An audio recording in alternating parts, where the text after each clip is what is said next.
Good morning, Rise and Freedom. I'm Austin Peterson. You're watching and listening to the most American show on earth, the Wake Up America Show. God bless you. God bless America. Thank you so much for tuning into the show. If you enjoy the content that you're watching this morning, make sure you click like. And if it's your first time watching this show and you enjoy everything that you see, make sure you click subscribe so that we can help spread the message of economic freedom and personal liberty together, which is what this country was built on, founded on, and what we celebrate this week. Welcome to the Wake Up America Show, my fellow Americans and freedom-loving souls. Today, as we stand on the precipice of the 4th of July, I invite you to embark on a journey that transcends time, a journey that delves into the very essence of our nation's birth. On this sacred day, we celebrate more than barbecues, fireworks, and a day off work. We commemorate the birth of a revolution, a radical idea that reverberated throughout the annals of history. Annals of history? Annals. Just annals, not annals. The idea that all men are created equal, endowed by their creator with unalienable rights, among which are life, liberty, and the pursuit of happiness. From the fiery minds of the founding fathers, the stars aligned and the Declaration of Independence burst forth, an eternal flame of freedom that would illuminate the path of generations to come. They knew that no man should be subjugated to the whims of a distant ruler, that power resides within the people, and that the governments are instituted among us, deriving their just powers from the consent of the governed. Thomas Jefferson, that architect of liberty, once declared, "The tree of liberty must be refreshed from time to time with the blood of patriots and tyrants." Those words echo in our souls, reminding us that freedom demands vigilance. It is not a gift granted, but a torch to be fiercely protected. And today, we stand as guardians of that flame. We are the torchbearers of a vision where the individual reigns supreme, where the government is limited, and where liberty thrives. We reject the notion that a bloated bureaucracy should dictate our lives, that a leviathan should trample on our unalienable rights. We embrace the audacious spirit of liberty that courses through our veins, igniting a burning desire to live as free men and free women. This 4th of July, let the fireworks burst forth, symbolizing the explosion of liberty in our hearts. Let our barbecue grills sizzle, symbolizing the red-hot passion for freedom that binds us together. And let the Star-Spangled Banner wave proudly, symbolizing the resilience of a nation that has weathered storms and emerged stronger. But let us not forget, my friends, that while we celebrate the triumphs of our past work, our work is far from done. Liberty is not a destination, it is an eternal pursuit. We must remain ever vigilant, fighting against the encroachments of those who seek to undermine our cherished freedoms.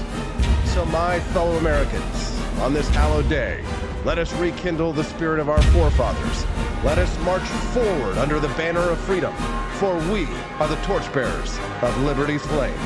And as we celebrate this Independence Day, let us remember the words of Benjamin Franklin, who wisely said, "Those who would give up essential liberty to purchase a little temporary safety deserve neither liberty nor safety." Let us wake up, America. Let us rise with the sun and embrace the principles that made this nation great. For on this 4th of July, we declare once more to the world that liberty will ring forever in the heart of every American. God bless you, and God bless the United States of America.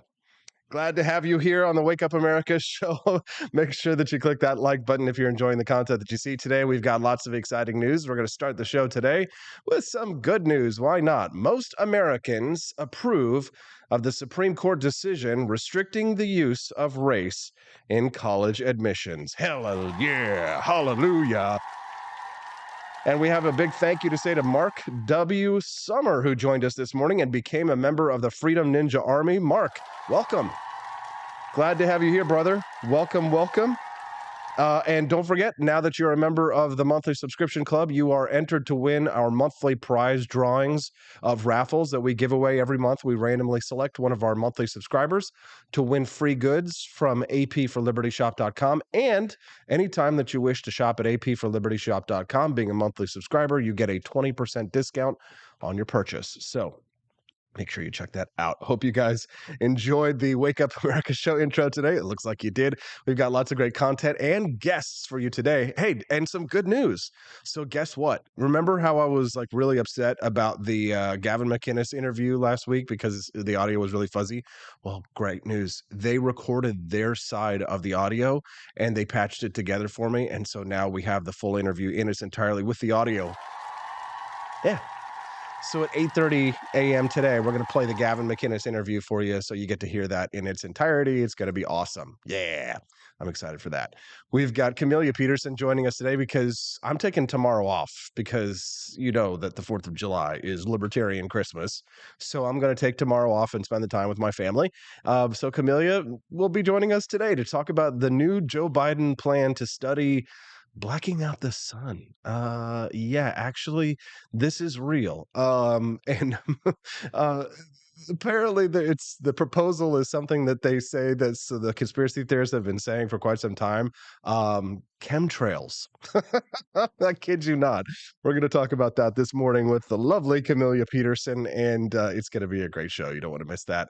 At 8 a.m. this morning, we're going to speak to Dominic Izzo, who's going to be joining us to talk about a man in Texas who destroyed his gun on camera. First of all, don't ever do this because you never you never know when you might be committing a federal crime that they killed Randy Weaver over. Because I've seen people doing this before where they're like, "Oh, I'm anti-gun. I'm going to get rid of my gun." They're like they'll like saw the end of their shotgun off, like commit a federal crime on camera. What are you doing? Don't do that, you idiots. Well, actually, do it if you're a stupid leftist. So. And we're going to talk to Dominic Izzo about what it really truly means to be a patriot, as he is a former police officer. He's got a lot to say about that. And Corey C is already all over it, jumping on top of my line here. We're going to talk about 10 things most Americans don't know about the 4th of July. And Corey has already listed one of them, which is that tomorrow, the 4th of July, is which president's birthday? Which American president? Can you guess? Oh, well, Corey C already told you. That's right. Calvin Coolidge is birthday. Calvin Coolidge. Yes, I do love the American holiday of the 4th of July. Good morning, Blute Drike and Kermode Bear over on Rumble. If you're watching us on Rumble this morning and enjoying that content, make sure you click that like button. We're so grateful to have you over here. We love our Rumble audience as well as our YouTube audience. It's nice to see everybody here today. It's a great day. Because Corey, it's okay. You don't have to apologize, buddy. We're glad to have you here. We've got lots of great content for you today. Interviews, guests, Gavin McInnes, Camellia Peterson, Dominic Izzo. It's going to be the most American show in American history. Let's start with some good news, shall we? Most Americans approve of the Supreme Court decision restricting the use of race in college admissions. Another reason to be happy. I love the conservative libertarian Supreme Court. I love the conservative libertarian Supreme Court. I love the conservative libertarian Supreme Court. God bless America. The Democrats on Friday, after watching the Supreme Court decisions come out. No, God! No, God, please, running around screaming. No! Oh, God, it was so beautiful. The internet over the weekend, watching all of the Democrats getting so angry about the Supreme Court decisions on affirmative action and student loans. And what was amazing was that I wasn't just getting attacked from left-wingers for celebrating these decisions, but there were several quote-unquote right-wingers who were also mad at me for saying that I was glad that student loans you're going to have to pay your student loans back because they're like, they're sending all this money to Ukraine. This isn't America first. And I'm like, okay, so America first is supporting my tax dollars being stolen from me to go and pay for leftists to go to college so that they can learn how to hate me and to destroy capitalism. Okay, I guess that's what America first means for some people. Anyways, so the good news. A majority of Americans approve of the Supreme Court ruling restricting the use of race as a factor in college admissions, though the country is more divided on other high-profile rulings. On Thursday, the Supreme Court set new limits on affirmative action programs in cases involving whether private and public colleges and universities can continue to use race as one factor among many in student admissions. A little more than half of Americans, 52%, approve of the U.S. Supreme Court decision on restricting the use of race as a factor in college admissions, while 32% disapprove and 16% saying they don't know. And you know what? Probably the smartest group of people is out of those three? Probably the people who said that they just don't know. You know what? It takes guts to admit that you don't know something. I got to give that. You know what? For people who say they don't know,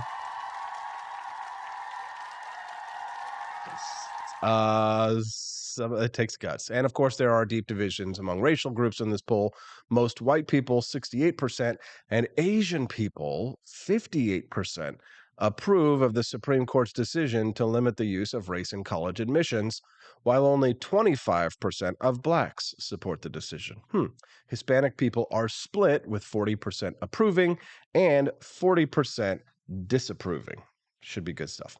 But despite most Americans supporting the decision to end affirmative action in universities, Americans are less likely to think that Black and Hispanic students have a fair chance of getting into the college of their choice compared to their white and Asian student counterparts. About 2/3 of Americans say that white and Asian students have a fair chance, compared to only 47% who say this about Black students and 50% for Hispanic students. What conclusions can we draw from that? Interesting. Disappointing and cruel. These are the words from Senate Majority Leader Chuck Schumer after the Supreme Court's rejection of the Biden administration's loan forgiveness program. The court's cruelty was in supporting Congress's core constitutional power of the purse. Yes, it was unconstitutional for Joe Biden to forgive student loans without an act of Congress. Can I get an amen? Can I get an amen? And God bless America on the 4th of July. Grateful to have all of you all here today. Make sure you click like and subscribe to whichever channel you're watching us on today.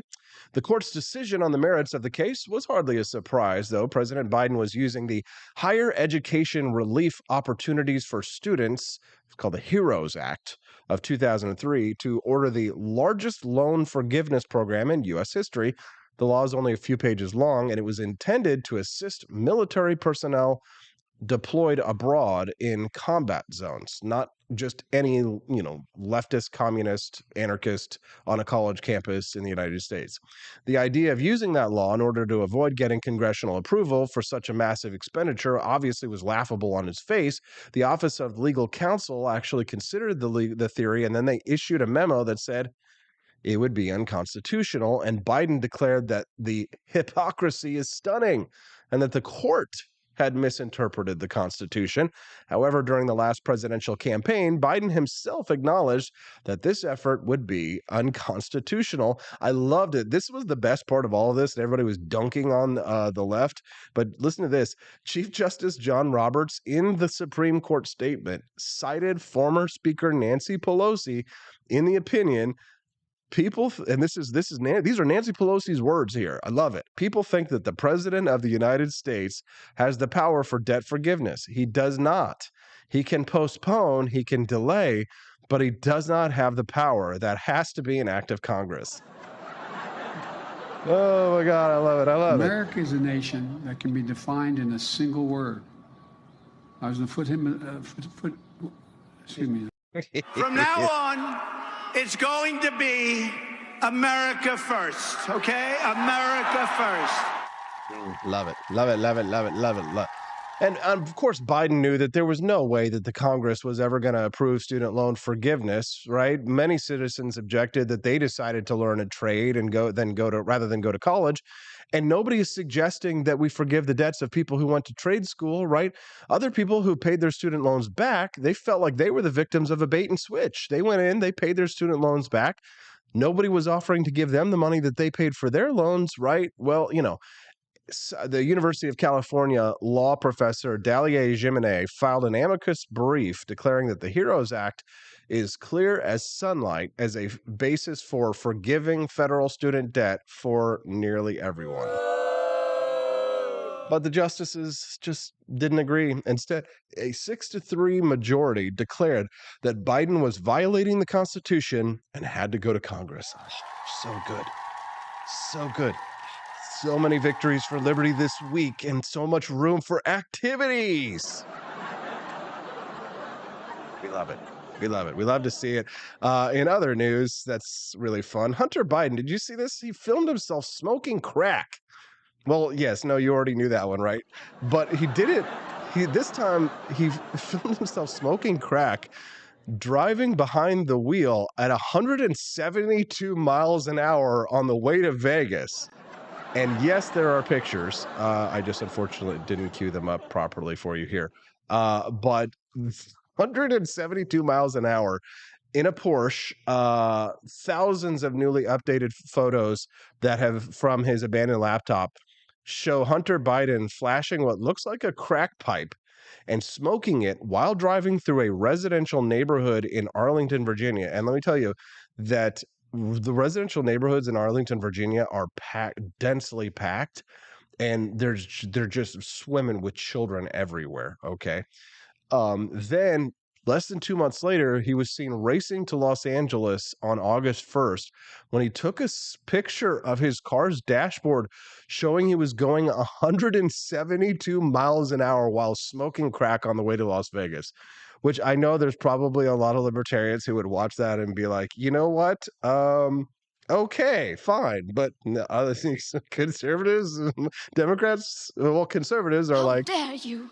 and of course, Democrats are like, I didn't see that. I didn't see that. It didn't happen. They'll never have to worry about the FBI knocking on their door. FBI, open up! I'm more likely to get prosecuted by the FBI than Hunter Biden. Knock on wood. Oh, please don't let that happen. Anyway, so Hunter Biden smoking crack, driving 172 miles an hour to Las Vegas. Yeah, I didn't see that one coming, right? So yeah, the Vegas trip appears to have taken place during the weeks-long bender that Hunter Biden admitted to partaking in during a January 2019 conversation with a hooker, which was caught on film when he forgot to turn off his laptop camera after having sex with her. Okay, hold on, wait a minute. Actually, I do have the pictures of Hunter Biden. There we go. Hold on, let me pull it up for you real quick. Let's go to our Twitter weirdness scenes, shall we? Would you like to see the pictures of Hunter Biden smoking crack, taking pictures of himself? Okay, here we go. Go down the highway. Here's Hunter Biden, nice and happy. Arlington, Virginia. I used to live there. Okay, so here's Hunter, and check this out. So here he is, 172 miles an hour. Here he is driving 100. Honestly, I don't know. Like when my truck or vehicle usually gets up to like 80 or 90, the few times that I've gotten it up that fast, first of all, I wasn't smoking crack. And second of all, the vehicle starts to vibrate. But I know it's a Porsche, so maybe honestly, like really nice cars can go that fast and not vibrate or like be dangerous. Well, they're definitely dangerous, but maybe somebody who's a car expert can let me know if you're driving 172 miles in a Porsche Turbo 3 here, is that does the car wobble? I mean, like, what's the safety issues here? Honestly, I'd be curious to hear what you think. And here he is. Okay, there we go. There's his crack pipe. So I guess this one was when he was in Arlington. Yeah, so he's in an Arlington, Virginia neighborhood, which who hasn't, smoked a little crack on their way driving down in Arlington? I know a lot of people who smoke crack and drive in Arlington, Virginia. And then they go to their gay Republican cocaine orgies. Anyways, so here we are. Joe, what does he got here? Here he is seen allegedly smoking crack. Allegedly, New York Post. Do we really need to say allegedly at this point? And there's his Porsche on his way to Vegas, on his way to meet multiple hookers at a hot tub in Las Vegas. Boy, Hunter Biden really knows how to live, doesn't he? Corey C says, quietly liking Hunter more and more. That's naughty. What else did I have for you? Oh, yeah. So speaking of affirmative action, did you see that Joy Reid from MSNBC said that she wouldn't have been able to get into Harvard if it wasn't for affirmative action, which is really just not the own that she thinks it is? Take a look at this. And this is a video from C.J. Peterson. He's a young African-American conservative man who's responding to it. Take a look at this. Well, let me just be clear. I got into Harvard only because of affirmative action. Yep, guys, that's MSNBC's Joy-Ann Reid, who went on national television to brag about the fact that the only reason she got into Harvard was because she was black and due to affirmative action. Now, Joy, that isn't the flex that you think it is. Matter of fact, it's actually pretty damn embarrassing. And unlike you, I would honestly much rather have not achieved the accomplishment than have people wondering for the rest of my life whether or not I actually earned it or whether or not I actually just got it because I was black. Because here's the deal, and this may be the difference between me and you, Joy. I don't need my blackness to open doors for me. No, my work ethic will, my passion will, my drive will, my ambition will. That is all that I need. And the idea that black people need affirmative action just to be as good as the white man is a racist idea within itself. Wasn't the entire goal of our society was to live in a time in which the content of one's character would mean more than the color of their skin? Wasn't that someone's dream once upon a time? So why are you against that dream, Joy? Make that make sense. So that's just funny. Is she saying? Well, let me just be clear. I got into Harvard only because of affirmative action. Yep. I got into Harvard only because of affirmative action. I mean, can you imagine actually admitting that publicly? I mean, talk about a self-own. I mean, that right there is the best argument against affirmative action that there is, right? Oh, my God. Anna Bananarama says, what a joke the ruling class is. Yes, the crass, I think, applies here as well. Absolutely. The Wake Up America show brought to you by listeners and viewers just like you. I can't wait to bring up Camellia Peterson for you. She's going to be joining us here in just a few minutes. We're going to talk to her about the White House's plan to blot out the sun. And when I say chemtrails, you know what? We're actually being serious here. We're talking about the plan, the White House to reduce global warming emissions by dropping chemicals. I don't want them putting freaking chemicals in the sky and turning the freaking frogs gay. Okay? Good morning, Anna Maria, Grazia, Plena, Dominic, stay cool. Nice to see you. Happy 4th of July, everybody. Are we all excited today? It's Libertarian Christmas. You're just tuning into the Wake Up America show. Make sure you click that like button as you're filing in. You know what to do. And if you're just watching us for the first time today and you're like, hell, this Austin Peterson guy's awesome, make sure you click that subscribe button. And that way you can join us every Monday through Friday, 7 a.m. to 9 a.m. Central Time. The Wake Up America show streams into your home through any of your podcasting devices. And of course, I do upload the audio version of the podcast as well. So if you're ever like, oh, I wasn't able to catch the show this morning, but you want to catch it later and you can't watch it, you want to listen to it, what I recommend you do is to head to Spotify, iTunes, or any of your podcast devices. Podbean is a really good one if you're looking for like an app to play podcasts through. That's where it's actually housed. Just search up the Wake Up America show with Austin Peterson on like your iPhone or podcast app, or Spotify or whatever it is that you watch, that you like to listen to your shows on, because I do cut the audio version of our shows and upload them so that you can listen to them later on. So make sure that you do that. We're going to have a great show for you today. Camellia Peterson here in just a few minutes. And then at 8 a.m., we're going to have Dominic Izzo to talk about an Army veteran who destroyed his shotgun on camera as a way to protest gun violence. What an idiot. FBI, open up! Yes, absolutely. FBI, open up. When you do things like that to your firearms, you could get the FBI to come and visit you. You know what they'll do? No, God! No, God, please, no! It's going to be a great show today. You aren't going to want to miss a single minute when we get back. Camellia Peterson. Oh, I forgot to tell you, there's another story that we're going to talk to her about, not just the White House putting out chemicals in the air to make the freaking frogs gay. But apparently there's this new term that the left has come up with to replace the word vagina. Wait until you hear what it is. We'll be back on the most God bless American day of all Americas, the 3rd of July. That's because I'm taking tomorrow off. We'll be back with more on the Wake Up America show at wakeupAmericaShow.com.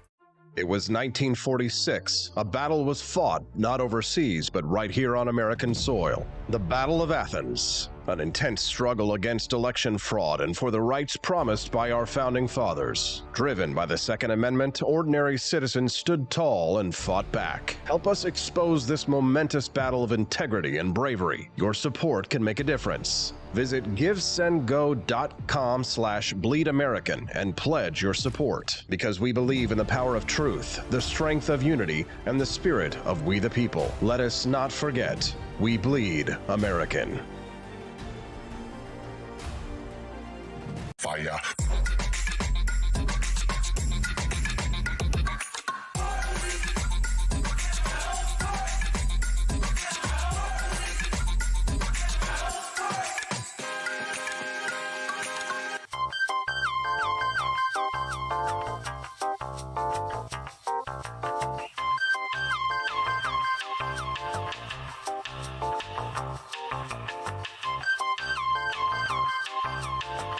Hello, this is Barack Obama, and let me tell you why Austin Peterson stinks, and you should never pay attention to anything that he has to say.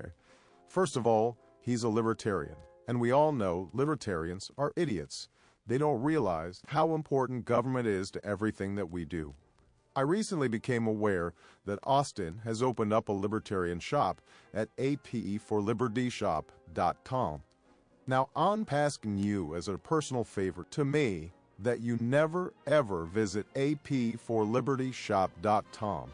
With all of the great Liberty merchandise there, the last thing that we need to do is to get people spreading this message around the country, because then they might start thinking that they don't need government. And that's the last thing that good Democrats like us want. So if you love democracy, like me, and hate freedom, then don't visit AP for Liberty Shop. Like I said, whatever you do, do not visit apforlibertyshop.com.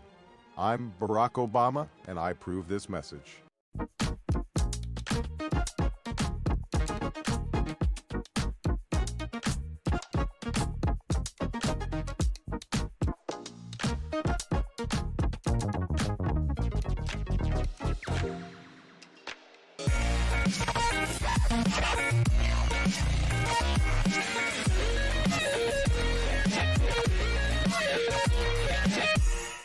When I was in foster care, I never knew when I would have to move, so I always had my suitcase ready to go. Then one day, I was adopted. My new parents opened their hearts and home to me. My parents cook my favorite breakfast for me every morning. My parents take me on trips I never thought I would go on. They gave me a home and an even better reason to use that suitcase. My parents aren't perfect, but they're perfect for me. I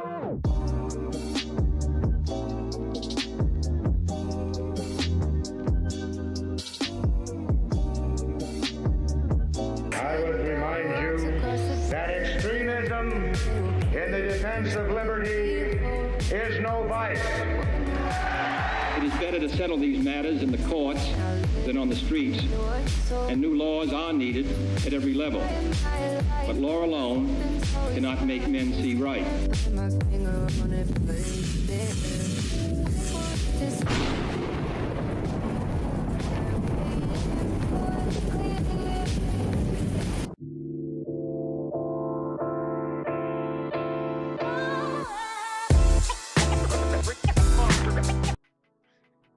Good morning, Rise and Freedom. I'm Austin Peterson. You're watching and listening to the Wake Up America show at wakeupAmericaShow.com. We're glad to have you here. If you're liking the content today, make sure that you click that like button as you sit down and file in. It is the day before the 4th of July, Independence Day, a day for all freedom-loving patriots. Sit down and watch the show. Click subscribe so that you can join us. Tomorrow, I will be out, so there will be no show tomorrow. Taking the holiday off because it's basically Libertarian Christmas. And there are a few people out there I know who celebrate in much the same way that I do.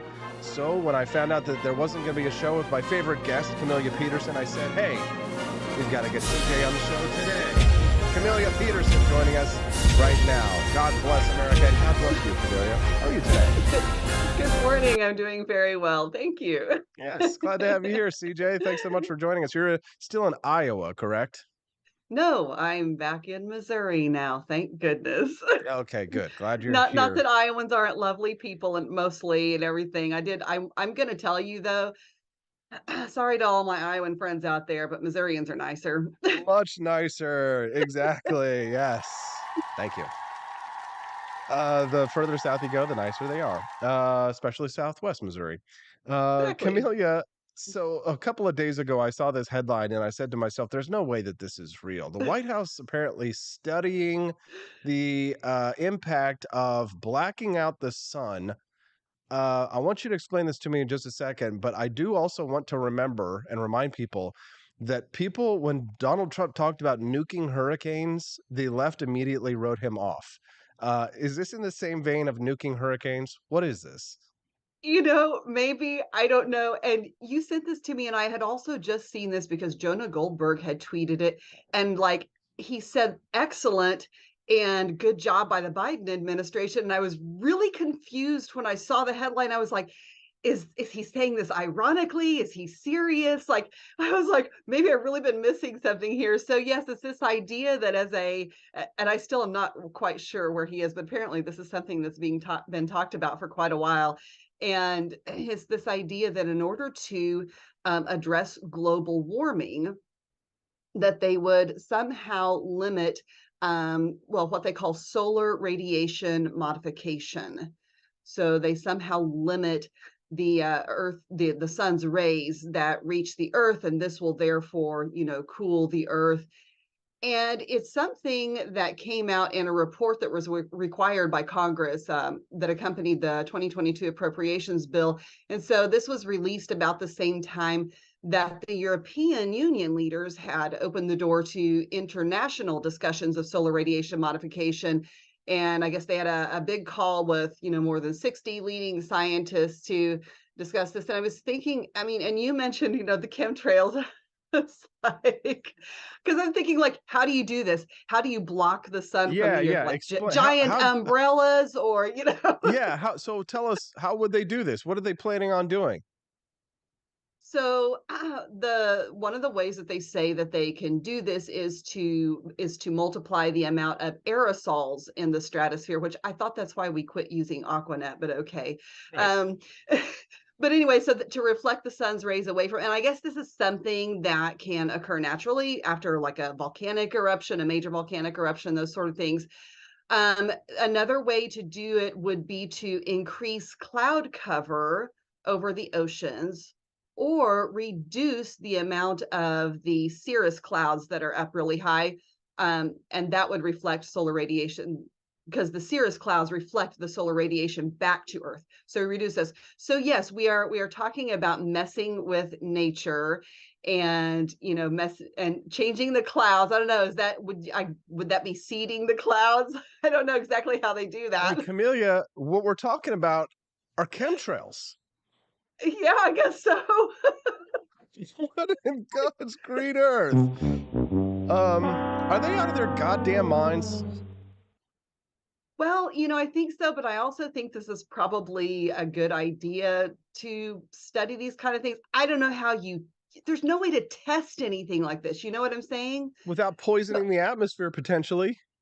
Right. And not to mention that even if they did this and succeeded, one of the points that was brought up in this article was like, even if they did this and it succeeded, you don't know, for example, the effect that it would have on the oceans. Yeah. You don't know, like you would have to maintain this. And so what happens if you don't maintain it and all of a sudden the earth warms back up very quickly?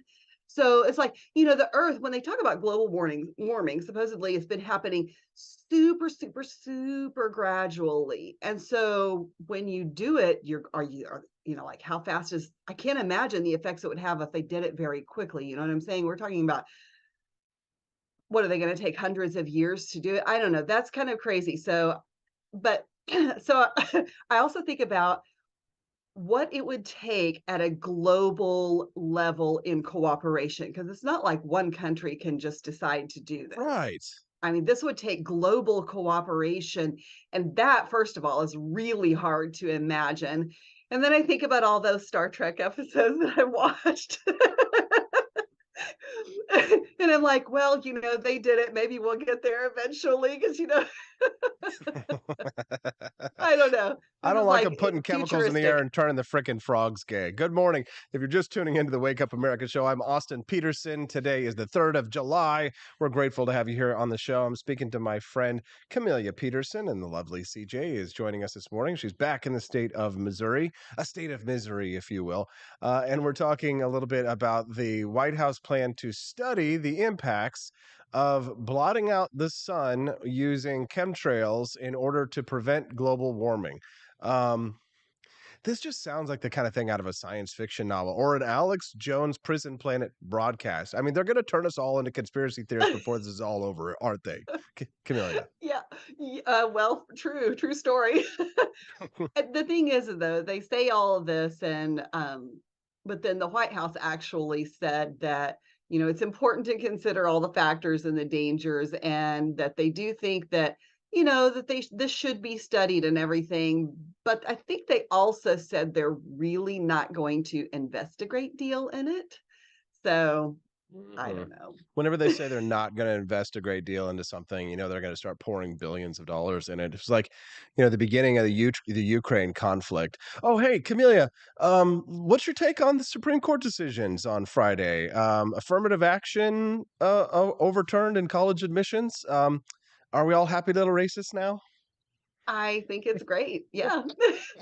Racist, boo. What really kind of cracked me, I mean, like the one that I think that had the most reactions that were just really, head shakers, was the what was it? The 303.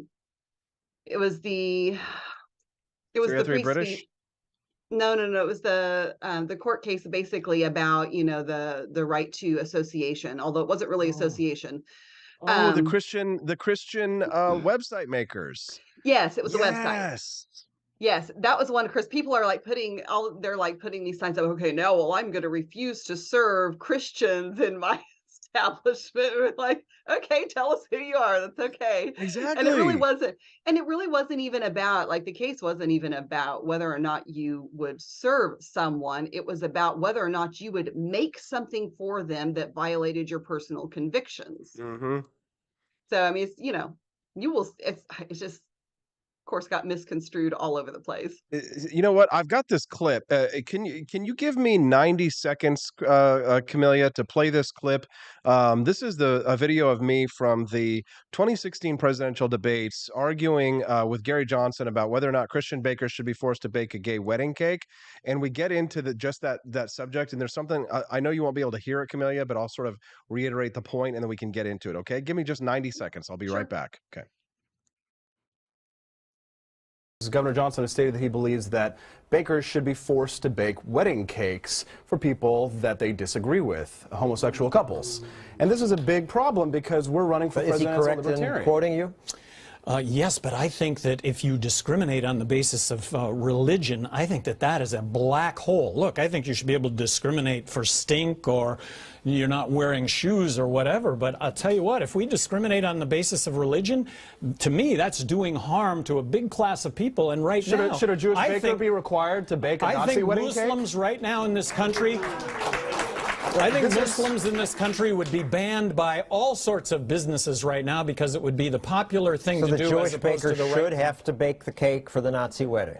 That would be my contention, yes. And the example that I cited was, the example I cite is, how about the utility the utility that is privately owned, and because it's the only market that I have to buy my electricity, they're going to cut me off for religious reasons. This betrays a fundamental lack of understanding of the free market. You have to allow the marketplace to work. The government cannot stamp out bigotry. The government is not supposed to make us into better people. That's not what the United States was founded on. The United States was founded so that we could be whatever we wanted. Now, I hate bigotry, and I would stand outside these people's store, and I would encourage a boycott. I stand up for my friends for their gay rights. Like Bud Light. Everyone should be equal before the law. But let the bigots out themselves. Let's know who's going to do it. Who wants to eat a cake from someone who hates you? Austin, I get... Let's let the bigots out themselves. Who wants to eat a cake from someone who hates you? And certainly, Camellia, the bigots have been outing themselves since the Supreme Court decision, haven't they? They have all over the place, left and right. It's funny how, and they just shockingly so sometimes. I mean, for the side who proclaims tolerance of, all people, well, there's not very much to be found there. Yeah, there was one who was this guy who calls himself Lakota Man, who is actually a nurse, who claims that he would refuse to treat MAGA supporters if they came into his hospital. Now, put aside the fact that there's probably legal and ethical like obligations and things like that that he has to adhere to in the medical profession and all these other system laws and things like that.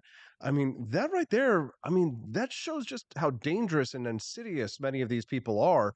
I want to know if I go into a hospital, if my nurse or attendant who is, putting chemicals in my body through intravenous solutions, potentially hates me and thinks that I should be dead.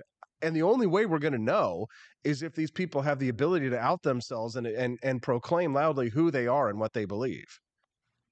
Right. I mean, it is. I know that I saw that tweet you were talking about, and saying that you would refuse medical care to someone, first of all, violates all sorts of ethical laws, and that's just it. And he could. I noticed in the comments he was probably like, "I'm just making a point." Well, okay, from the abundance of the heart, the mouth speaks. And so it's not a far leap from what you just say and making a point to what you actually do in practice. So, I mean, it's a cop out to say, "Oh, I'm just making a point," or I wouldn't really do that.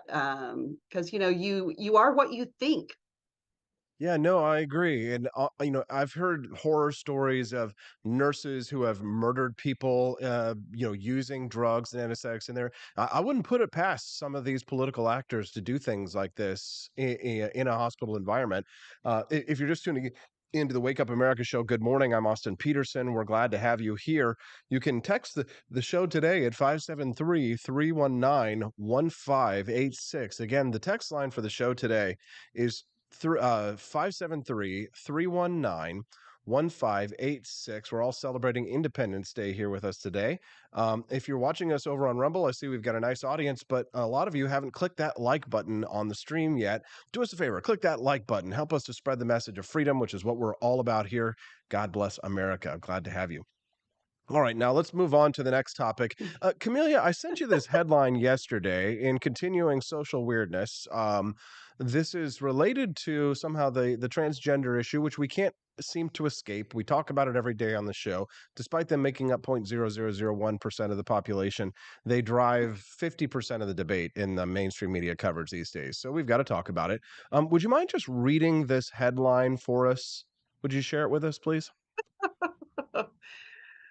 Okay, UK Cancer Trust suggests bonus hole as term for vagina.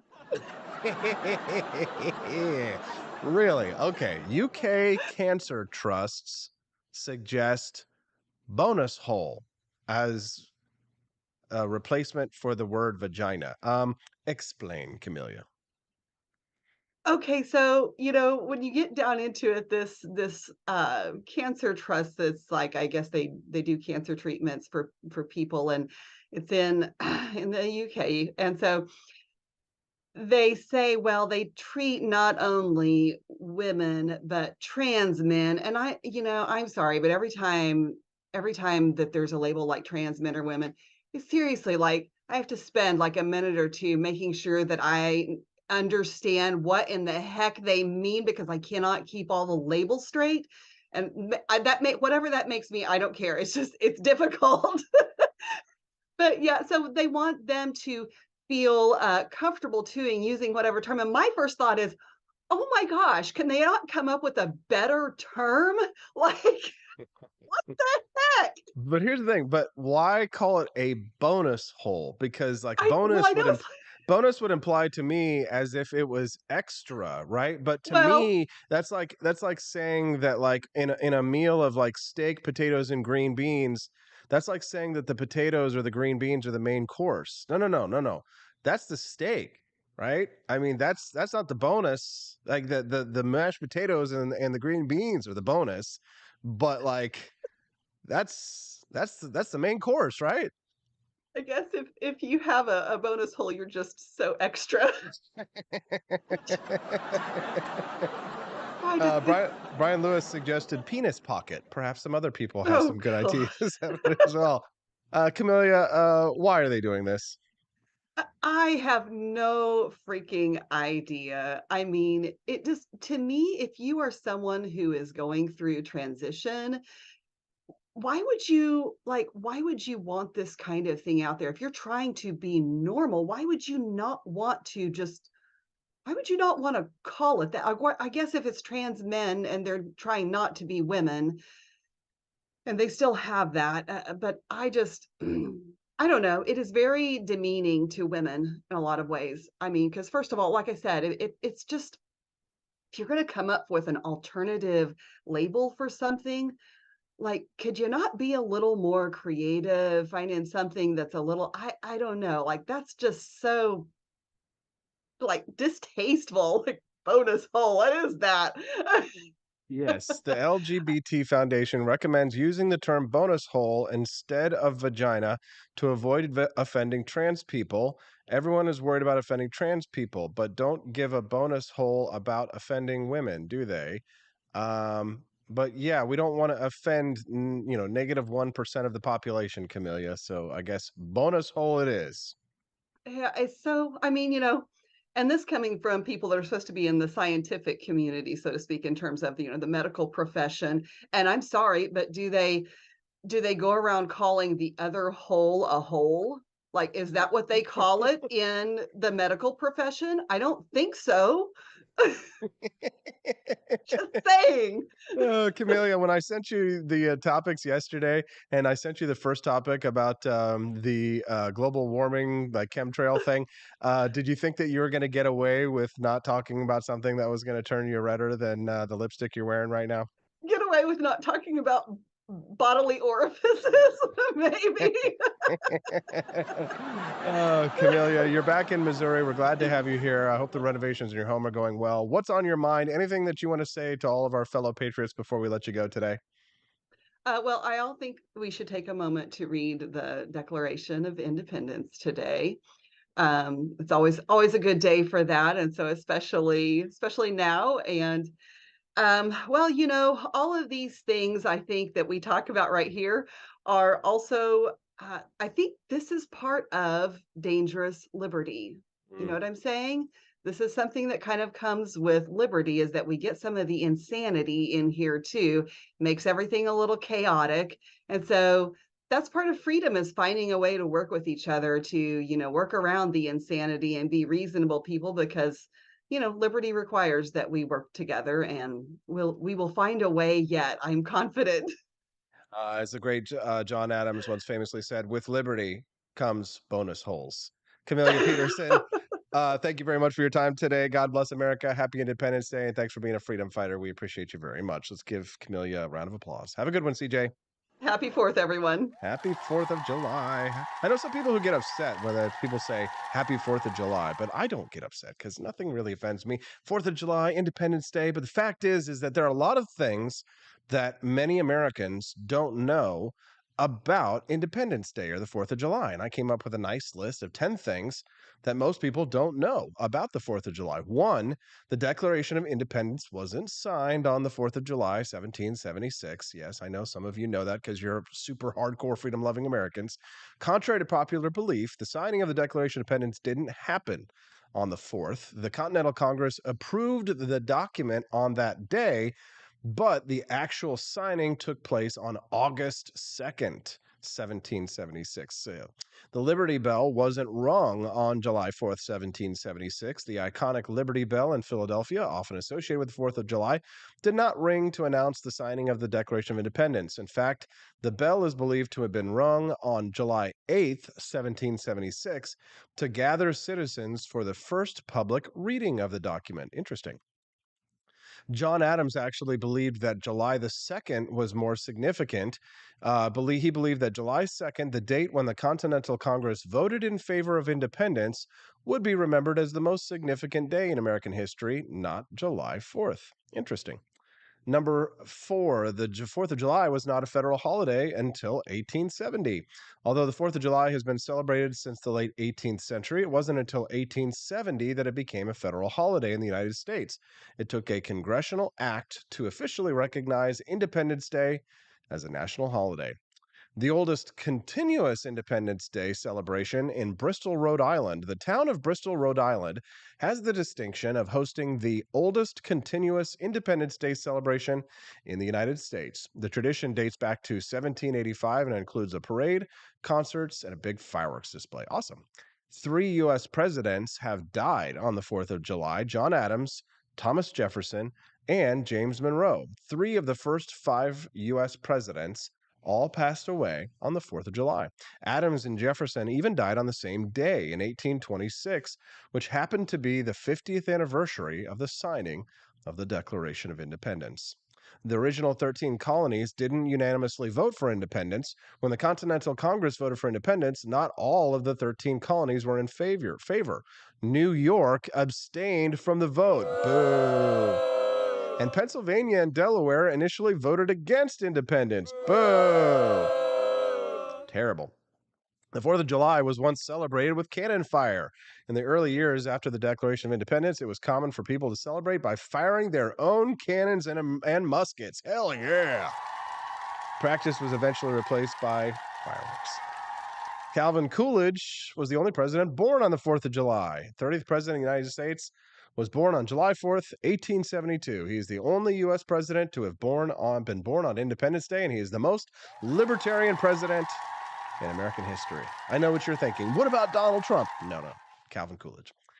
Number 10, the original copy of the Declaration of Independence is stored in a specially designed case to keep it safe from Nicolas Cage. It's carefully preserved and displayed at the National Archives in Washington, D.C. It's housed in a bulletproof, helium-filled case designed to protect it from deterioration and other threats. You know, another thing that most people don't know about the founding of the United States is that this country went to a gold standard, right?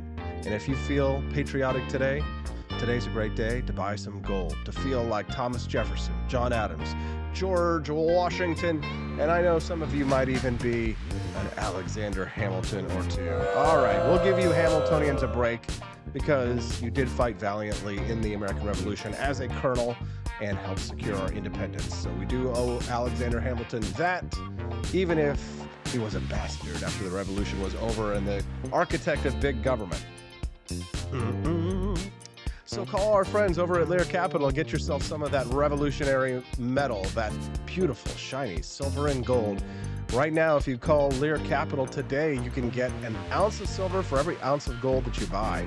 Write this phone number down, 1-800-885-2175. That phone number again, 1-800-885-2175. You can also visit LearAustin.com. They'll send you a free gold and silver information packet if you go to their website at LearAustin.com. That's LearAustin.com.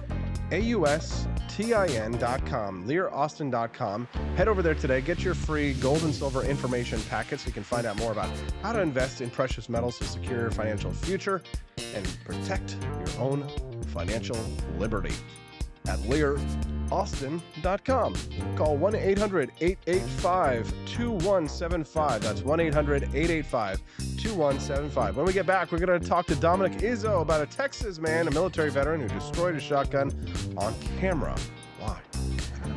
We'll talk about that when we get back on the Wake Up America Show, wakeupamericashow.com. Want an engaging website to boost your business? You're just a click away from 5-star Fiverr talent. Hundreds of freelancer skills like web design. Head to Fiverr.com today and get something started.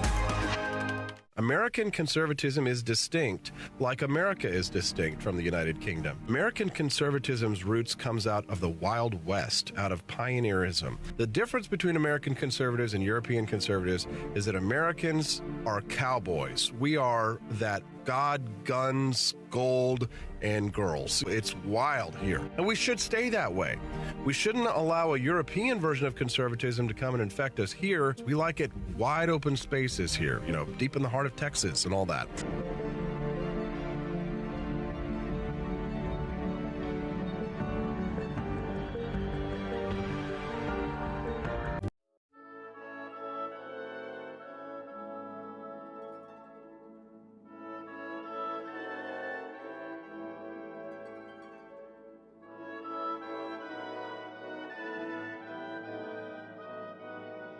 Hey there, it's your favorite Vice President Joe Biden. I wanted to talk to you today about the Wake Up America show, the best source for all your political news and commentary. But before I get started, let me just make sure I have all my notes in order. Okay, where was I? All right, the Wake Up America show. It's a great way to stay informed and make your voice heard. Boy, what was I saying again? Oh, right. The Wake Up America show. It's important that we all stay engaged and knowledgeable about what's going on in our country and, the thing. But hold on, where was I going with all this? Oh, yeah. The Wake Up America show. It's a fantastic resource. And if you really want to make a difference, man, you can sign up to be a monthly donor at wakeupAmericaShow.com/support. Now, where was I? Oh, that's right, the Wake Up America show. So if you want to stay woke and support a great cause, head on over to wakeupAmericaShow.com/support and sign up to be a monthly donor today. And if you're feeling generous, you can even give a donation in my name. Thanks for listening, and keep on keeping on, America. Come on, man.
Thank you for watching the Wake Up America show with my dad. Today, I'd like to share with you 3 reasons why you should visit Dad's online store at apforlibertyshop.com. Number 1, you can get exclusive freedom-loving merch designed by AP himself or me mom, Steffi. Liberty Laura has made some designs as well, and blimey, they are great. Number 2, most of these products are so wicked that they aren't even allowed to be advertised on Facebook or Instagram. Modern machine guns and a proper keychain. Plus, our Grover Cleveland t-shirt is so spicy apparently that leftists on Facebook specifically banned it from appearing on the website. Number 3, you're supporting liberty lovers just like you. Spend your money where you earn it, and you help me Pops build a community that supports what you believe. Bloody hell, this commercial is running too long. Gotta run. Bye now. Don't forget to visit apforlibertyshop.com. That's apforlibertyshop.com.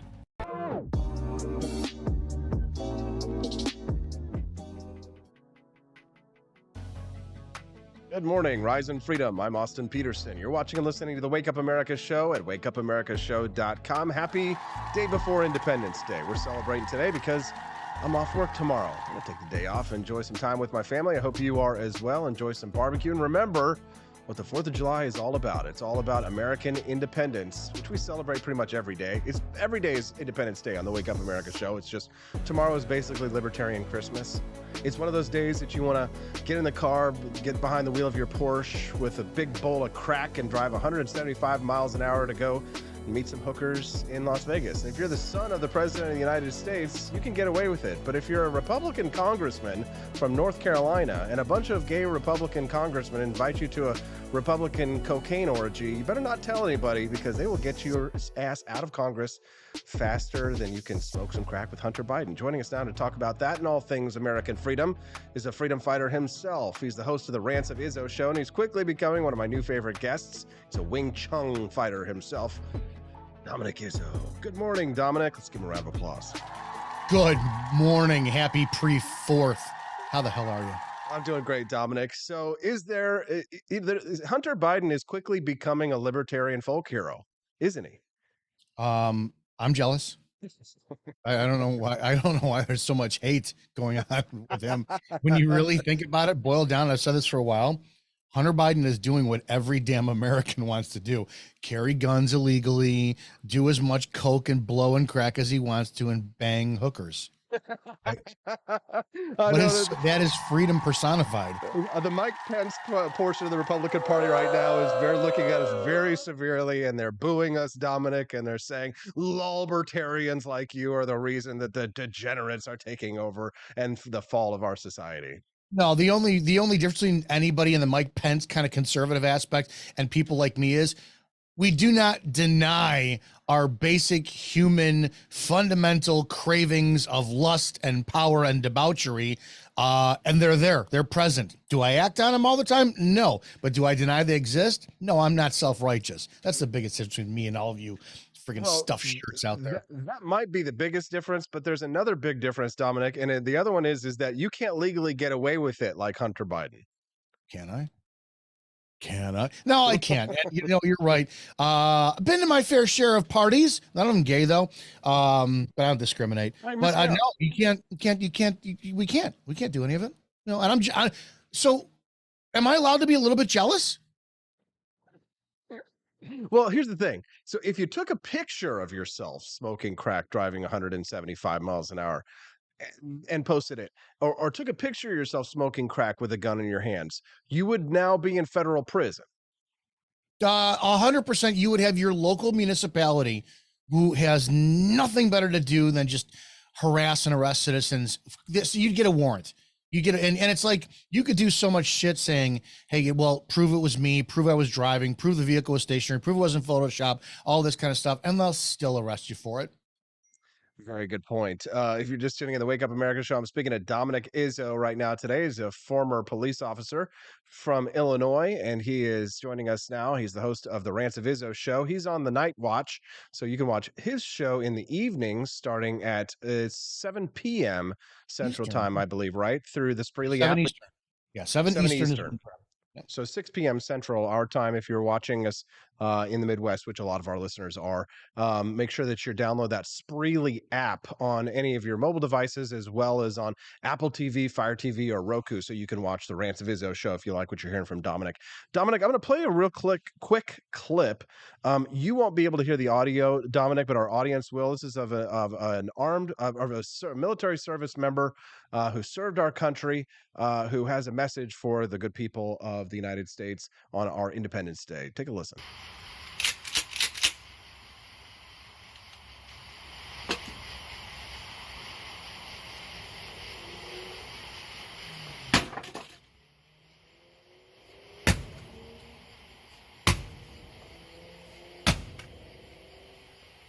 So this is an Army veteran, Jason Rogers, who says that he's sick of all the guns here in Texas. So he's starting with mine, pulls out a sledgehammer, destroys his shotgun. Your take on that, Dominic? You ever have those people who like don't agree with like one thing you post on your social media and then have to go, I'm unfollowing, and they just have to, that's what he is. He's one of those people who has to let you know just to get attention. I saw that video and two things kind of rung into my head. Number one, what's the point? Why? And number two, he is just as bad as those same, and I am one, I'm a conservative gun owner. I exercise my right to the Second Amendment, but I don't post it online. I don't want the government knowing what I own. So I don't understand the people who, well, this is my arsenal. This is what I got. And they put all their pictures up there. It's the same thing as those people. So it's a cry for attention. I think he's just a stupid man. What a way to disrespect your country, as far as I'm concerned. But again, too, he honored his country because he voiced his opinion. He needs attention, and we're giving it to him. But here's the thing. He's a military service member. He's a veteran, Dominic. So he's using his status as a veteran to advocate in favor of taking away other people's rights. How do you respond when you see things like that? He took a sledgehammer to a shotgun.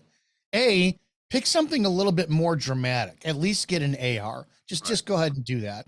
I don't think it really did that much damage. Maybe it broke some of the, maybe he had a little cheap plastic parts on there. Spring, yeah. I just don't know. And then C, again, what does it do? What did he accomplish other than pretty much put a target on him by other service members, active and retired, to pretty much say, hey, yeah, look at me. I'm turning on the Constitution. And yeah, what do you think about that? I don't know. Maybe it was PTSD. Maybe because we know our vets are not taken care of at all. So maybe it was PTSD, had a bad day, wife left him, whatever, and the first thing he had to take it out on was a shotgun. I don't know. It's the thing is, Dominic, is that when you see how people in our government behaved during the COVID-19 pandemic, whenever somebody comes out to me and says, "Oh, I'm a former cop," or which you are, or I'm a veteran or something like that, all they're saying is that I used to take a really crappy paycheck to take orders from the government, and now I want to take your rights away. So a lot of people seem to think it's like, oh, it's something that needs to be admired, but it's like, no, you were a public servant. You took orders for a living. No offense, Dominic. But I mean, I know that even you have kind of like had the scales taken off your eyes over how many people who serve the government at this point would react when the shit hits the fan. And when the shit did hit the fan, I mean, your buddies were shutting down churches, schools, and arresting surfers alone out in the ocean. I had said it a million times. I love the profession. It is not now what it was when I got into it. And I got in 2001. The police. I'm sorry who has to hear this. They become the domestic terrorists of the United States. 100%. No ifs, ands, or buts. COVID lockdowns they would have been over 3 months into it if the cops had sat there and instead of worrying about keeping their paychecks because everybody was an essential employee, if they had said, you want us to go to the village hall meeting and arrest that person who's not wearing a mask? No, we're not going to do that.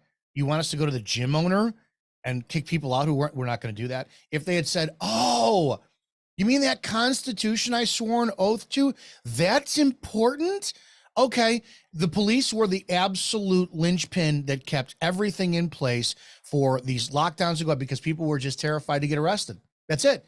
Every cop should have done. And it did create, I'm sorry to say this too, it did give a big path for those who were seeking like the problems. Because I'm not going to lie, there's a lot of cops out there who are looking for an a-hole every day of the week just so they could wind up taking out their frustration. But my God, you created a bunch of people for that. So yeah, a lot of cops, if you're not afraid of your police at this point, you really should be, because it's not going in a good direction at all. That's a former police officer who's saying those words right now. Dominic Izzo, if you're just tuning into the Wake Up America show, good morning. We're glad to have you here. Make sure you click that like button. We've got a nice big audience over on Rumble, I see. And if all of you would click that like button out there, we could probably double the number of people who are watching right now. We're grateful to have all of our listeners and viewers, no matter what, of course. But if it's your first time watching the show today and you're like, what the hell? How can you be pro-America and not be down on your knees for every police officer and forgive us? Well, there's something American, I feel like, that's very different. American conservatism, Dominic, is very different from European conservatism, right? There's a sort of a cowboy individualism that is truly American that doesn't exist anywhere else in the world. I mean, are you seeing what's going on in Paris or in France right now with all of these riots and things like that? These people won't stand up for their own country if it saves their lives. Like I saw that there were some like nationalists who were standing up trying to defend, their communities and things like that. But these people are letting themselves be walked all over. And there are a lot of people here in the United States who are just like those people in In France, they would, if when there's tyranny, they allow themselves to be walked all over. There's only a very, very small minority of people here in the United States, people like you and I, who refuse to back down against this kind of government tyranny and who refuse to allow their communities to be decimated. But let's be honest, we patriots are very few, aren't we? No, you're a liar. No, Austin, you're a liar on your own show because you know the millions of Americans who out there, they post the memes and they comment in the comment section that they would want, they're ready to roll, man, against the government. You know that damn well. I say it a million times though. Yeah, take your quiet little cul-de-sac where you live and you can post up online how awesome you're going to defend your freedom, blah, blah, blah, blah, blah. Guarantee the first time a no-knock raid comes to the house next door to you and you see 15 cops going to the front and back, you're going to think twice about speaking up.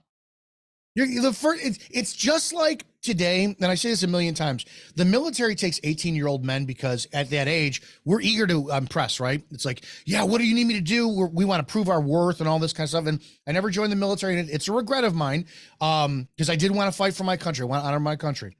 But if you told me today at 18, right, say, hey, listen, we want you to be the first person in line to charge the bad guy. There's a chance you may get shot, whatever, this and that, but your name will go down in history of fighting for this country. I would. You do it today at 48, I'd be like, you got drones, dude. What are you talking about? So the problem is the first person who says they're going to step up, and there are very few. There's very few who are willing to risk, especially during COVID and whatnot, against the government. But no, everybody out there who's talking about this, they're sharing their patriotic memes, and they're doing it. They're not. They're gonna see the first boo, get back in line. Okay, well, I'm gonna get back in line. They're full of shit and they're all talk. Dominic, I know you've talked about this before on this channel, but I'd like you to reiterate it just because there are some people who may not have heard it before. But what ideas do you have for reforming law enforcement here in the United States? I wish to God it could be mine to take credit, but I got to know Sheriff Richard Mack years ago. He's a mentor of mine. He's the president, founder of the Constitutional Sheriffs and Peace Officers Association. He was a two-term sheriff in Arizona. He sued Bill Clinton for a Brady violation, and his claim to fame is he sued Bill Clinton, won, and lived to tell about it. And him and I were talking one day, and it just dawned on me. Things like traffic citations, of which I was a very big reactive cop, meaning, yeah, I was a big DUI writer, big responder, but if I pulled you over, I believe that my job was to say, hey, Austin, you're speeding, man. Slow the hell down, have a great day. And I did my job. End of story. If you look at traffic citations, you speed. Driving is not a right, it's a privilege. You know, and I don't care what sovereign citizens say. You drive, you speed, I stop you. Hey, would you do me a favor, slow down? I did my job. Whether or not you choose to sit there and kind of correct your behavior is not on my end. I can't correct your behavior. Giving you a traffic citation does nothing but create excessive fines. And I'm not, that's 14th Amendment violation, right? Excessive fines. So now all of a sudden you got to take the day off work. Going to cost you money. You got to pay that traffic citation if you're convicted. That's excessive fines. And then you got to pay the court costs, excessive fines. So when I started looking at stuff like that, I went, oh my God, you mean that as a police officer, my job, which was to keep the peace and maintain order in a free society, not enforce that broken window theory bullshit. If I drove around, you saw my presence and I got paid for that, which was a good thing, and then responded when you needed me, that's a good thing, because the argument has always been, well, you don't see firefighters driving around looking for fires, do you? I think that if we return back to the Constitution, you're going to see a real big, you're going to see a big change in the relationship between the police and the public. And then B, you're going to see a better quality candidate come in for law enforcement. Dominic, that is such good stuff. And you only get to hear that either on his show or on mine. Welcome to the Wake Up America show. I'm speaking to Dominic Izzo. He's the host of the Rants of the Izzo show, which is at 7 p.m. Eastern time on the Spreely app. You can download that app on your mobile devices or on Apple TV, Fire TV, and Roku. Make sure that you follow him over there. And he does have a Twitter account that he doesn't use enough for my liking. I wish I saw more tweets at the Rants of Izzo. But Dominic, is there anything else that you'd like to share? First of all, thanks for getting up on the holiday. I know a lot of people are taking today off. Thanks for getting up early and coming on the show today.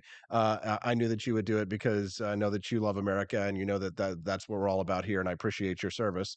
So tell me, is there anything else that you'd like to share with our listeners before we let you go today? Think for yourselves. It's okay to think for yourselves. I was perusing the internet last night, and I voted for him. I supported him, Trump. But I'm getting tired of the garbage, and it's okay to think for yourself. So I watched Trump post a picture of Chris Christie on an airplane, fat and just sleeping back. And Trump posted, "Hey, I have to take a rest after 25 minutes of work." And I commented on there, "I'm tired of this garbage. The world is going to shit. The country sucks. We're going down the drain." And here we have the leader of the Republican Party advocating being a childish jagoff. And we could do it. I'll make fun of Chris Christie. I'll make fun of Jerry Nadler. I'll make fun of Nancy Pelosi, but I don't want my leadership to do that. And what's even worse is if you on whatever side you're at, I don't care if you're conservative or liberal, you have to ask yourself before you condemn the other side, can you comment freely about your own candidate, whoever it is, something that you don't agree with, and not have your side tear the shit out of you in your posts and comments? And you'll see that both sides are just as bad. So have the balls to wind up, or the spine, whatever it is. Have the spine to wind up exercising your own free thought. Post it out there, and have some damn integrity. God, I love it, Dominic. You're one of my new favorite guests, man. You're a badass and a true American patriot, a great American. Dominic Izzo, thanks for your time today. Have a happy Independence Day. You too. I appreciate that very much. That's Dominic Izzo. Make sure that you watch his show, The Rants of Izzo, on the Spreely app, Spreely, so that you can hear more of that because, God bless America. Those are the kind of people I think that make America a great place to live in. Don't you? Give them a round of applause. You know who else makes America a great place to live in? One of my personal heroes, Gavin McInnes. I know you all were really excited to hear from him, but of course, we had some technical issues last week that prevented us from playing out that interview, so you couldn't really hear his words. But thankfully, Gavin, more technically proficient than I am, he and his team, and they did record their side of the interview, so we've got his audio, thanks to them, courtesy to Gavin McInnes, another American patriot. And I've got that interview for you. We'll play it right now. Hope you enjoy it. We're talking to Gavin McInnes about the Patriot Front versus the Proud Boys. I think you'll really enjoy this one. Take a listen, and I'll be right back after this.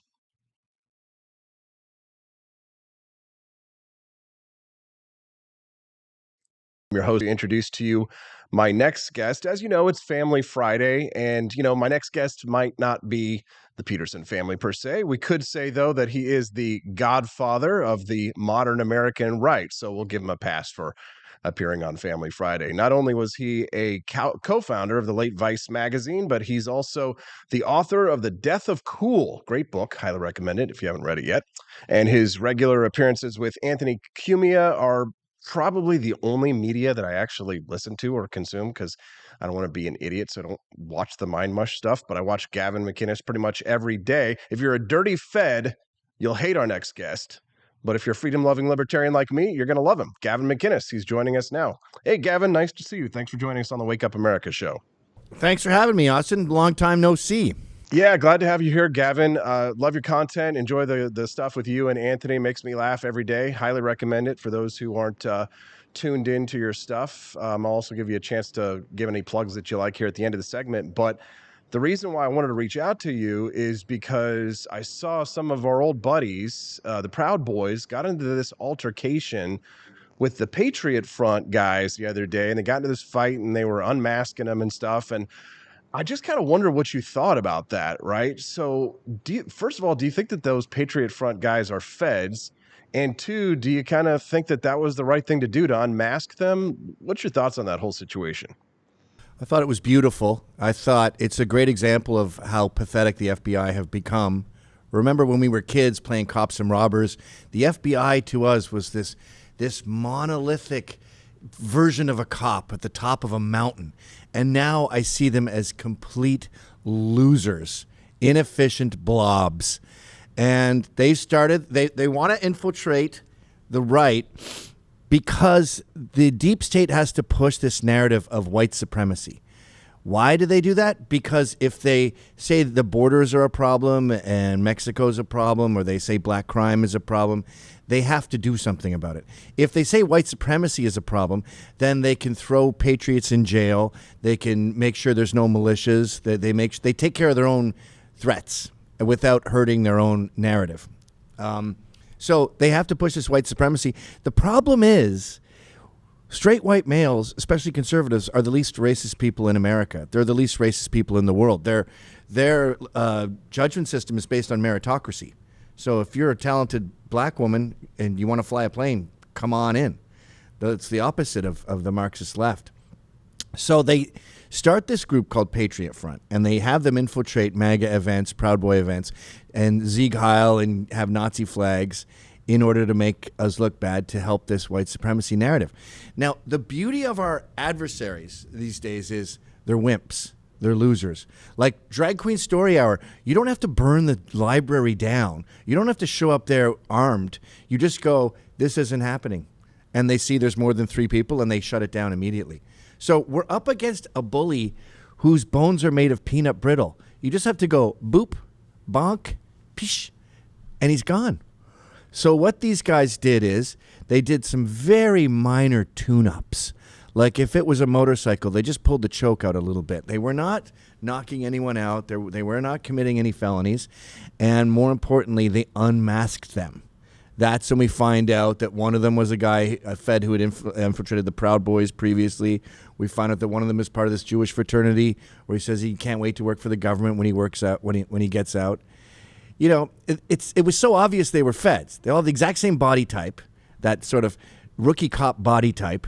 They all like if you look at Proud Boys, there's fat ones, skinny ones, tall ones, Asians, blacks. That's what a normal coalition of like-minded people looks like. They don't look like recruits from the police academy. And that's what these guys look like. We've unmasked them. We've exposed them now. And Patriot Front is over. I mean, they're clamoring now. The far-right Feds are like, no, they're you cucks. They're trying to save America. They're just more extreme than you. And other people are saying, no, you got the wrong guy. That's a Proud Boy. And that guy's just looks like the guy. And they're clamoring for excuses, but they've been exposed. And I'm sorry to answer this for so long, but no, it's good. That's why you're here.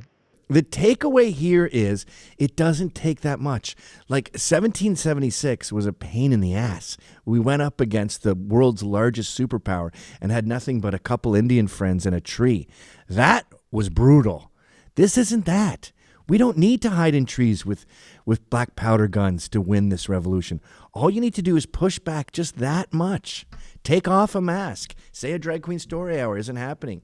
Go down to the borders with a camera and show America that it's Egyptians coming through and Pakistanis and guys from Bangladesh. That's all you have to do.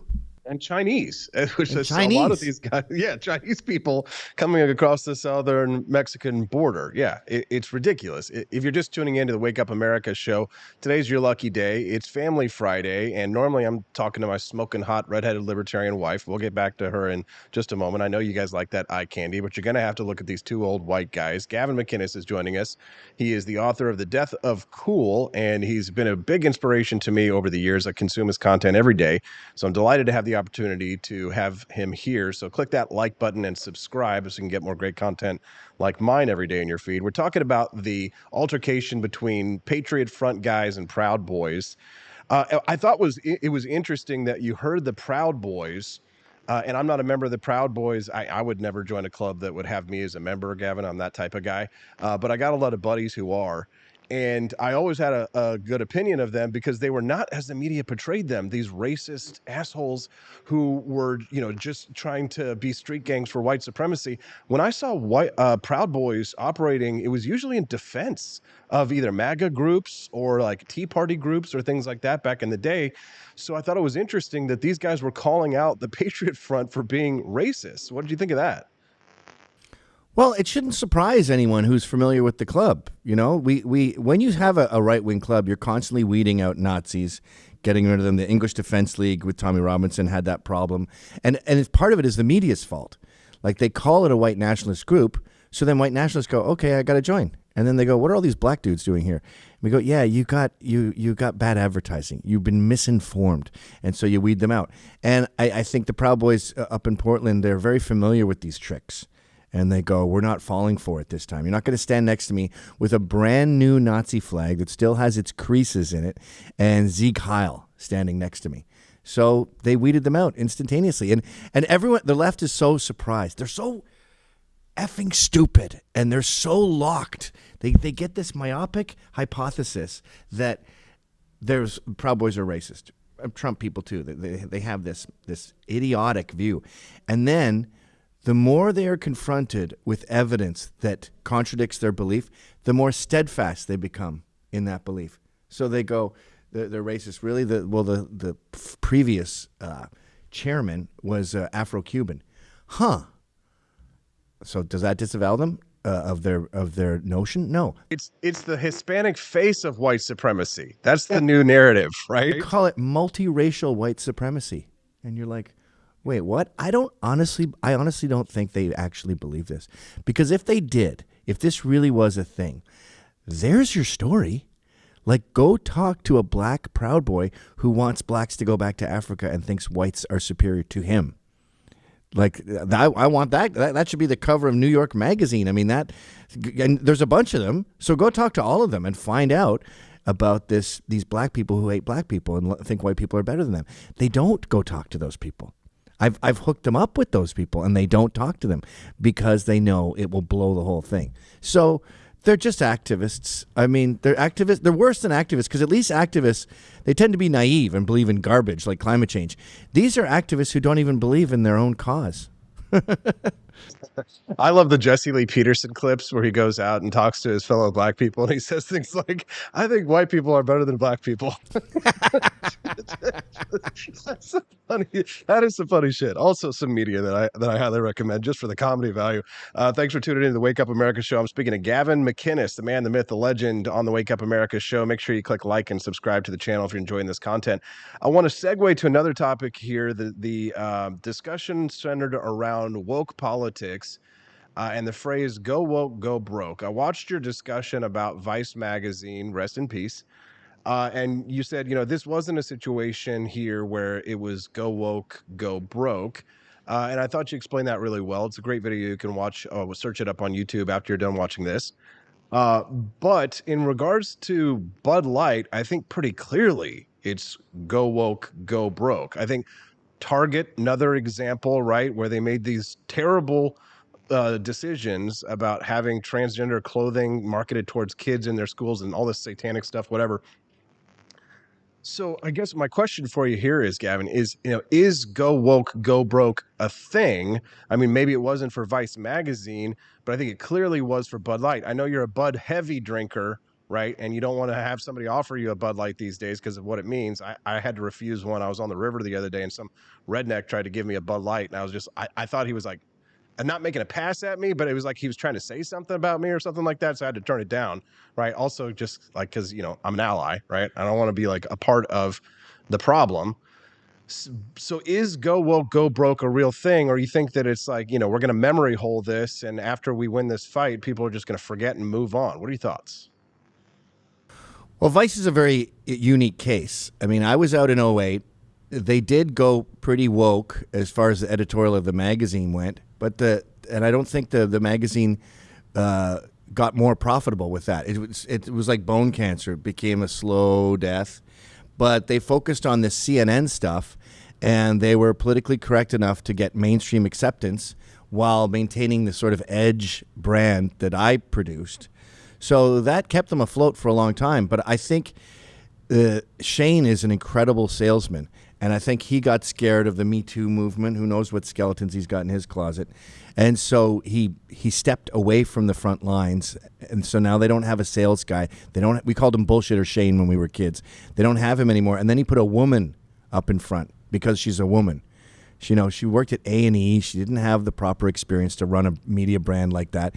And she's not good at bullshitting with the old timers the way a good old boy like Shane is. And that's when they really started plummeting. And you see this with Tower Records, too. Tower Records used to only hire people who used to stock shelves. Like the CEO will have built shelves at Tower Records. And the formula got them through CDs. It got them through MP3s. They survived everything because of that. Then they started hiring these executives because you're supposed to, and hiring women because it looks good for the brand, because it makes like rock happy. As far as the other, with the first segment, it was all about how we are racist, and they have to prove that we're racist. They also are under the misunderstanding that we're homophobic. We were dancing to YMCA in the 70s. Liberace, Paul Lynde was on TV every day. Rip, what that guy would throw the confetti with the big mustache? Like Taylor? Rip Taylor. We had gay icons all over the place. It's when you came after the kids that we got mad.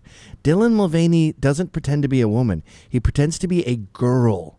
He literally dresses up as Eloise from that children's book, The Girl Who Lives in the Hotel. She's like 11. So he's at day 380 now, I think, of being a girl. That we don't like, believe it or not. You start talking about hormone blockers for kids. You're cutting off some 13-year-old lesbian's breasts because she has to be a man. There's no more lesbians bar, by the way. Lesbian bars in America. They're gone. I think there's like 10 left in the entire country because you've eradicated lesbians. So their agenda is actually more homophobic than ours. We were like, go do your own thing, but don't get kids involved and keep it out of my face. They're like, no, gays don't exist. They're Saudi Arabian when it comes to gays. That lesbian's a man and that gay guy is a woman. And that's annoying and it's weird, and I don't want my adult brother to do it, but it's his prerogative. But with Dylan, they came after the kids, and that's when people get mad, obviously. Thank God. I mean, if we don't get mad at child sex, then what do we have left? I mean, my brother is gay, and he has been kind of like a soft liberal his whole life. Hold on. Your brother's gay? Yes. This interview's over. And my brother will come on, usually on Family Fridays. My brother will actually be here, and we'll talk to him about these issues. And he voted Republican for the first time in his life because he doesn't want to be associated with what the left has become. And he went to Pride rally the other day. He said, I used to go to these Pride rallies and it was all these very attractive gay men. It was all about like being good looking. He said he was at Boston the other day. He said they just delighted. They reveled in being unattractive and being as disgusting as possible. It's almost as if like these postmodernists hate beauty. They want to tear down these standards because their postmodernism is, in a way, beauty is truth, right? Something that we all seek out, right? And so in this modern environment of postmodernism that the left is waging war on truth, beauty being attached to truth, they have to destroy it, which is why when you go to these Pride rallies now, you see the most disgusting blobs you've ever seen in your entire life. Anyways, I want to get They're not gay, though. They're not gay. The trans movement is Marxists, and Marxists, by their very definition, are lazy. What was Karl Marx? He never had a job. He sat wallowing in his father's money. They stay in their parents' basements. That's their culture. Their culture is being ugly, fat, lazy pieces of shit, and they don't have an identity, and they hate that they're white. So they see black people being put on a pedestal, and they see minorities, and then they go, I can't become black. You get in trouble if you wear blackface. So I'm trans. And then they go to gay pride things and with all their Marxist ugliness, and the gays are like, what are you doing here? Like, when you look at people who have had actual homosexual sex and the ones who identify as, non-gender conforming, the lines are going like this. They're not having actual gay sex. LG needs to batten the hatches and lock the door because their brand is being ruined by ugly, fat perverts. If you're just tuning into the Wake Up America show, you don't get sound bites like that anywhere else other than Gavin's own show, which I highly recommend as well. Make sure you click that like button and subscribe if you're enjoying the content that you're watching so far. I'm going to switch topics again. I got you for about 10, 15 more minutes, Gavin. I'd like to talk to you a little bit about current events in regards to the battle between Ron DeSantis and Donald Trump. And, less interesting to me is the actual fight between these two men, the war of words that's going on in the media. It's so much noise. But the actual battle that's going on between Trump supporters and DeSantis supporters, which has just gotten really ugly. I don't know if I don't see that you're on social media anymore, so maybe you don't see it. But, I mean, it's gotten pretty nasty. And I wonder what you think about the conflict between these two men who, in my mind, really have so much in common and should be on the same side. And, I understand you compete when you're running for president. You're going to, battle with the other guy. But, I mean, it seems as if the conservative movement, or at least the right in general, I mean, I'm a libertarian and we eat each other all the time. It's like there's no libertarian movement basically at all anymore. But I see the conservative movement and the right in general sort of making a lot of the same mistakes that libertarians made in not sort of creating this cohesive movement. And basically, I see conservatives treating their friends the same way that they treat their enemies, which is not a recipe for success. I mean, the election's only a year away, Gavin, and it seems as if the conservatives or the right can't seem to get its act together. Where are we at right now? What do you kind of see between these two opposing forces with Trump and DeSantis? Your thoughts? I'm totally naive with these kind of things, and I go, oh, they're just, roughhousing, and then if Trump is in the lead, DeSantis will endorse him, and if DeSantis is in the lead, Trump will endorse him. Like back when I was single, I would never cock block. But the way I saw it is it's like two speedboats going next to each other. And as you talk to her, she's not the speedboat. You two guys are the speedboats. As you talk to her, it becomes clear which one she prefers. And when she like giggles and touches her hair or touches the other guy on the shoulder or something, it's pretty clear this guy's winning. So when it gets to that, the other speedboat just goes, and that's how you should pick up chicks when you're with friends. And I kind of feel like DeSantis and Trump, I'm praying that they do that with America. They're the two speedboats. They might bonk into each other a little bit, but I was hoping, and I'm still praying, that when one of them is in the lead, which will pretty likely be Trump, then DeSantis will go, all right, I endorse Trump, and there's no cock blocking involved. But if they keep smashing into each other, no one's getting laid, and the boats are going to sink. So I hope they understand that. I'm so envious of the left. They have this unity. Actually, they have it to a fault. They are so unified. They'll bring in pedophiles and serial rapists just in the name of having a cohesive unit. We, on the other hand, are like, you farted, you're dead.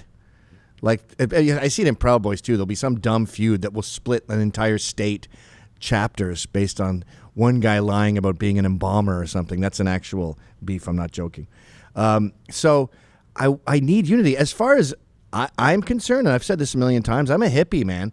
Like, if you want less government and stronger borders, you're with me.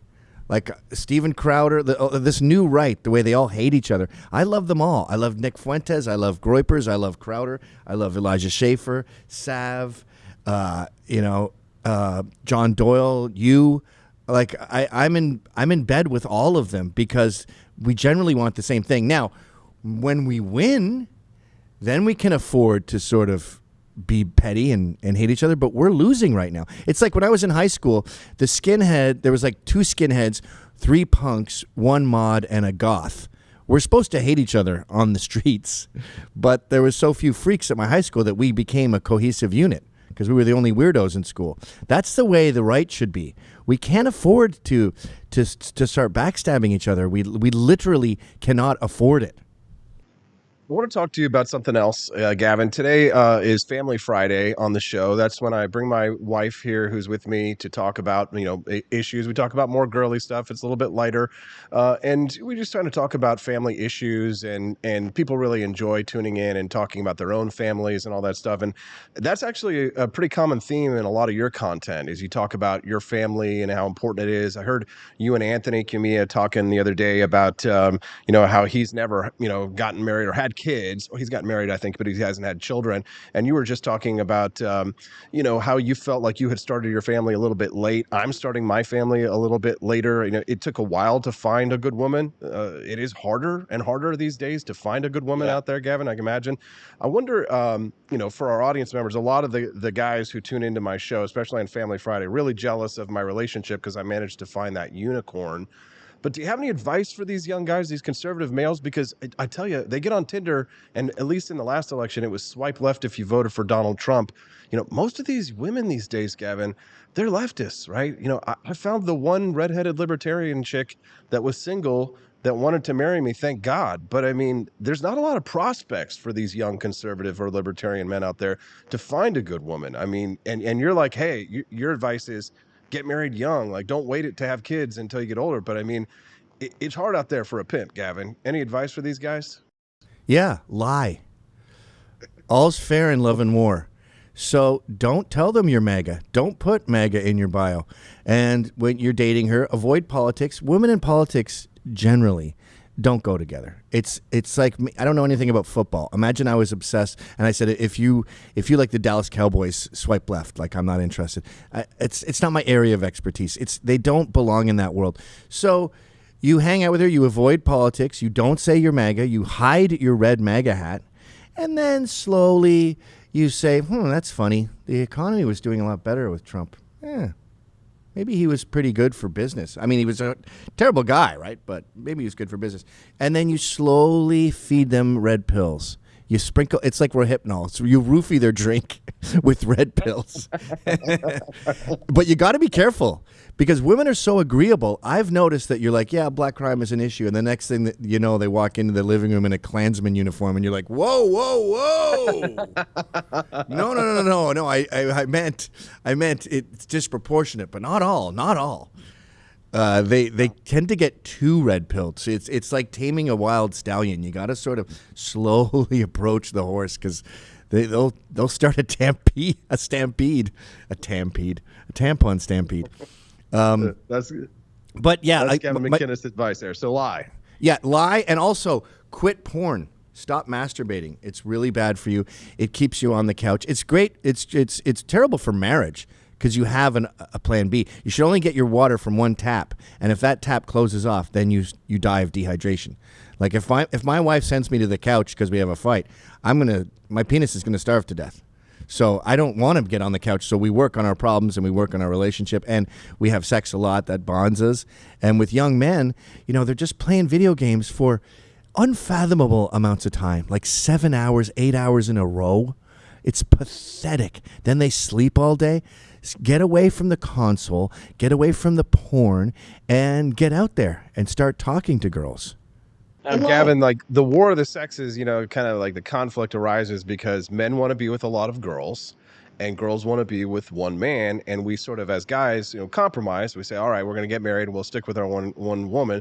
So like if a guy gets married young and hasn't been with a lot of women, there's going to be that kind of pressure that they're going to feel because even when you're married, you still kind of like you see other women, you're like, oh, she's hot, I kind of wish I could get with her, but you can't, right? So I mean, is it a good idea for a young guy to like settle down early and marry one woman early, or don't you think that there's like that conflict that I'll always feel is like, oh, was I missing something, right? Like, could that be a cause of divorce? I mean, what are your thoughts on that? I've had sex with about 350 women. I was the singer of a band when I was 17. And then after being the singers of all these bands, which is that's a license to print pussy. And then I started Vice.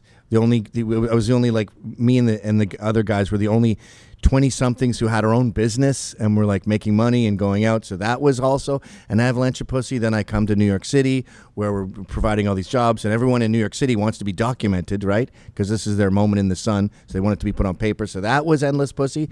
And I got to tell you, total waste. What a total and utter waste of time. What are you experiencing? Different types of tits? Like, I don't understand why it's so important to run through mountains of broads. It's a complete waste of time. Now, I understand you want to try it out on a few different ones, and that goes against the Bible, but we're not living in a perfect time. So go ahead, try 5, 6. You get the idea. 5 or 6. Vaginas are basically the same. Ideally, you marry your high school sweetheart. That's the way we're designed, but I that's a pipe dream these days. So you get the idea. Like I keep saying to these dude, in New York, if you're 40, it's not considered late to settle down. But I go, you stole alcohol from your parents' liquor cabinet when you were 14. For 10 years, you partied your ass off, drove drunk, got arrested, had threesomes, did cocaine. You're 24. That's 10 years of Motley Crue decadence. And you're like, I'm not ready to settle down. I still need some more weed. What? 10 years of anything. You get it. Stop. Makes sense. Gavin, we're running up against time here. You've been really generous with your time. We appreciate that very much. Now's your chance to share with our listeners where they can find more about you. I mean, I looked you up on social media. I didn't see you anywhere. Where do you recommend people go to follow your content? So I'm on Getter, the Island of Misfit Toys for the canceled. I'm on Truth. I'm on Telegram. Censored.tv is on Twitter. And of course, censored.tv is the place to go. I'd also like to push our comedy shows. We're doing 2 shows. We're doing a 2-show tour of Florida in July. When is that now? July 14th and 15th. Is that it, Ryan? No, 15th, 16th. 15, 16? Tampa and South Florida. No, it's 14, 15. Anyway, Jacksonville is canceled. Go to censored.tv/tour, and you can see the remaining dates. We also have Las Vegas coming up in September, and there's the Texas dates. It's all there at censored.tv/tour. But sign up for censored.tv. It's $10 a month. Endless content. I do a show every single day. And there's tons of other shows, and we're acquiring a bunch more. We've got Drew Hernandez and Elijah Schaefer coming on board in a week or so. So it's exciting times over here in the world of cancel. Being canceled used to be a lonely place. Now I feel like I was sent to this prison that no one's in, and now it's busier inside the prison than outside the prison. So come on in. Any chance Elon could bring you back to Twitter, though? Not a snowball's chance in hell. I have some insiders there, and they told me that what is perceived as the outskirts, the far right and the far left, are never coming in. Now, I know you say, but Gavin, you're not far right. That doesn't matter. It's how you're perceived. So they're going to bring the middle back, but these guys on the far edges will never see the light of day. Damn, that makes me ashamed of myself that they let me stay there. All right, well, Gavin McInnes with Censored TV. You don't often get to interview your heroes, but today was my day. Gavin, appreciate you, brother. Keep up the good fight, and we love your content. We'll definitely want to have you back sometime again soon. Thanks, bro. Good times. Thanks a lot. Have a good one. That's Gavin McInnes, the author of The Death of Cool. Make sure that you click like and subscribe to that channel so you can get more content just like that. The Wake Up America show comes to you every Monday through Friday from 7 a.m. to 9 a.m. Central. What do you think of Gavin McInnes? Damn. Good day, I gotta say. Family Friday, coming back with my lovely wife, Stephanie Peterson, who's gonna be joining us here. Didn't you miss Stephanie? Steffi P. All right, what do you think of Gavin McInnes? Good stuff, right? We appreciate him very much. He managed to snag the other half of his audio and stitch that together for us so we could bring that to you after that interview we had some technical issues with initially. We appreciate him. Make sure you say thanks, Gavin, by clicking that like button. Subscribe to the channel. That was, yeah, you don't get that kind of conversation anywhere else unless you watch Gavin McInnes' content, which I definitely do every day. My wife, Stephanie, hears me listening to it, and she's like, he's mean. He's very mean. He's very harsh. I'm like, yeah, he's kind of a tough guy, right? But I appreciate you all for sticking around through us. I think over on Rumble, they were a little bit triggered by some of that conversation over there. So anyways, if it didn't scare you off, then make sure you click that like button over there, because it's kind of like you see so many people watching us over on Rumble, but then you don't get the likes. Do us a favor, click that like button and subscribe to the channel that you're watching us over on Rumble this morning so we can continue to grow. You guys were all pretty interested to hear Gavin's body count, 350 people. Wow, yeah. That was a lot. And then he has the audacity to turn around and say to us, oh, yeah, you just have 4 or 5. I have 350. It wasn't that great. Sure, Gavin, sure. I'm glad you guys enjoyed the interview. We're grateful to have you here. If you're enjoying us so far, why don't you do us a favor and drop us an Independence Day super chat, make a donation to the Wake Up America show, or become a monthly sponsor to the show, either on Rumble or on YouTube. Monthly subscribers get a 20% discount at the AP for Liberty Shop merch shop, and you get entered into monthly drawings to win random prizes from the shop as well. We appreciate it very much. Drop a super chat now for America, the founding fathers, patriotism in 1776, so that I can produce a documentary about your Second Amendment rights. At the end of this month, I'm going to be producing a documentary called Bleed American, The Battle of Athens, which is a story about election fraud and of political violence that occurred in 1946. It's going to be a great story. I've already started getting the interviews all booked up and everything ready to go, but I do need some funds. So if you wouldn't mind, make a generous donation today to the Wake Up America show, either through YouTube or on Rumble, or at the link givesendgo.com/Bleed American. That's givesendgo.com/Bleed American. Make a generous donation today and help us to spread the message of freedom. We appreciate that very much. Okay. Since we're getting to the very end of the Wake Up America show, it's time for us to talk about the most patriotic American films. Maybe some good movies to watch over the weekend with your family. We're going to pull up the list. Number 1 on the list of patriotic films, great patriotic films. And I don't agree with everyone on this list. Maybe you won't either, but we can fight about it in the comments. Air Force One, Harrison Ford's Air Force One. Great movie. If you only watch one patriotic film with Harrison Ford this weekend, make it Air Force One. Very good one, yes, where the President of the United States actually personally knocks off 5 bad guys who takes over his plane. It's got Glenn Close on there in the movie as well. Very great patriotic movie. I think you guys know what some of these other ones are going to be, although some people might disagree. I actually really enjoyed American Sniper, directed by Clint Eastwood, about the story of Navy SEAL marksman Chris Kyle, kind of a super soldier, if you will. A very interesting film, and it does a really good job of painting the picture of how muddy some of the morality of war is, and of not just defense of yourself, but a defense of your buddies when you're in a conflict. American Sniper, a great film, came out in 2014. Now, I have never seen this movie, and I would be curious if you guys really liked it. I didn't see Captain America: The First Avenger, but that has a lot to do with the fact that I just am so tired of superhero movies that I stopped watching them after.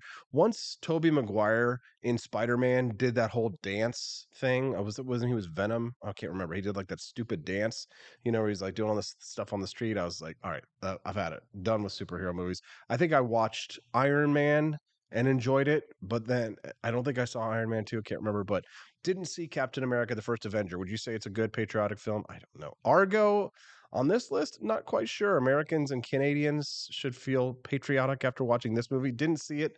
Right, this is a joint effort by the CIA and the Canadian government, which doesn't strike me as patriotism. Didn't see Argo. Probably not going to watch this weekend. Flags of Our Fathers. My dad keeps talking about this movie, and I saw it when it first came out back in 2006. Maybe I need to rewatch it again, right? It was about the true story of the soldiers who were involved in raising the flag on Iwo Jima. Can't remember if that was any good or not, but Forrest Gump, classic American patriotic story about life between the 1940s and 1980s. It's based on the 1986 novel of the same name, right? It covers rock and roll, segregation, the Vietnam War, and a classless woman who has a body count higher than Gavin McInnes, and then once she's already all used up, she goes back to the mentally disabled man to make him make a baby with him. All right, Gettysburg, classic film, love it, highly recommend it, definitely a great movie. Yeah, 1993, wow. Right, Gettysburg is a great film, definitely respectful and patriotic look at American history and of a true story of one of the bloodiest battles in American history, right? Great film. Glory, 1989. Enjoyed it. Wasn't my favorite Civil War movie. Definitely think it's a good one up there. But you know what? It was, for some reason, I think when I saw it in 1989, for some reason, Matthew Broderick will always be Ferris Bueller to me to a large extent. Not that I haven't seen and liked him in other films, and I don't think that Glory is a bad movie. But for some reason, I can't look at Matthew Broderick playing this role and not be like, this guy is Ferris Bueller's. On his day off, he went and fought in the Civil War. Am I wrong? Okay. Independence Day, of course, Will Smith. Great film when alien invaders and their ships attack Earth. It's the Americans who come to rescue in Independence Day, 1996. I remember going and see this one in the theaters when I was a young man, and that was an awesome movie.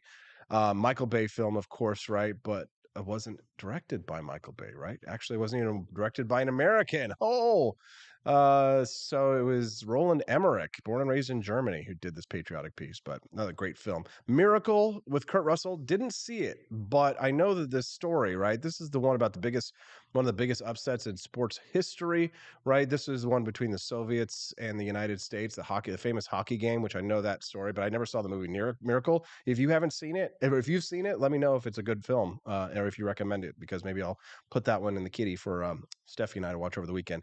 Classic film. Definitely inspired me when I was a young man.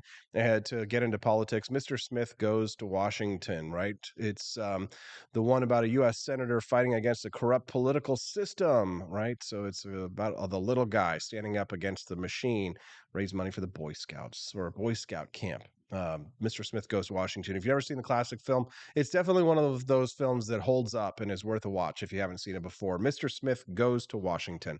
Patriots Day 2016. Didn't see this one about the Boston Marathon bombing, but some people say it's really good. Patton, of course, classic film from 1970, right? But he was a hero veteran of World War I and World War II. George C. Scott plays the titular role of George S. Patton. Red Dawn, of course, Wolverines! Classic movie. Red Dawn, right? It's all about the United States average citizens fighting a guerrilla war against Soviets who invade the United States. Great film.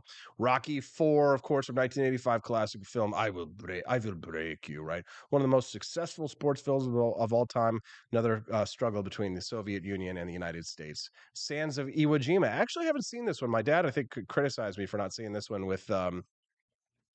Where it's the scene where the remaining soldiers in Sergeant Stryker's squad witness the iconic flag raising at Iwo Jima, and it plays the Marines him in the background, right? And it features, who's this guy? Can you name that actor right there? First person to name it wins 1 million internet points and is a true American. Saving Private Ryan, of course, classic modern film by Steven Spielberg, one of the greatest war films ever made in my mind. The 1998 drama, which is a fictional tale concerning the events of the invasion of Normandy. Great movie. Sergeant York, definitely one of my favorite heroes from World War I. Sergeant Alvin York, big inspiration to me and myself. He was a anti-war protester, or what you might call, he's a Quaker, and I don't know that he was a Quaker, but his family were Quakers. And he was a real-life soldier who earned the Medal of Honor after he led an attack on a German machine gun nest, took 35 firearms, killed at least 25 enemy combatants, and single-handedly captured 132 men using his sweet 1911. I've got a painting of him up on my wall at home next to my mounted 1911. The Longest Day, another film I haven't seen, but I should definitely watch.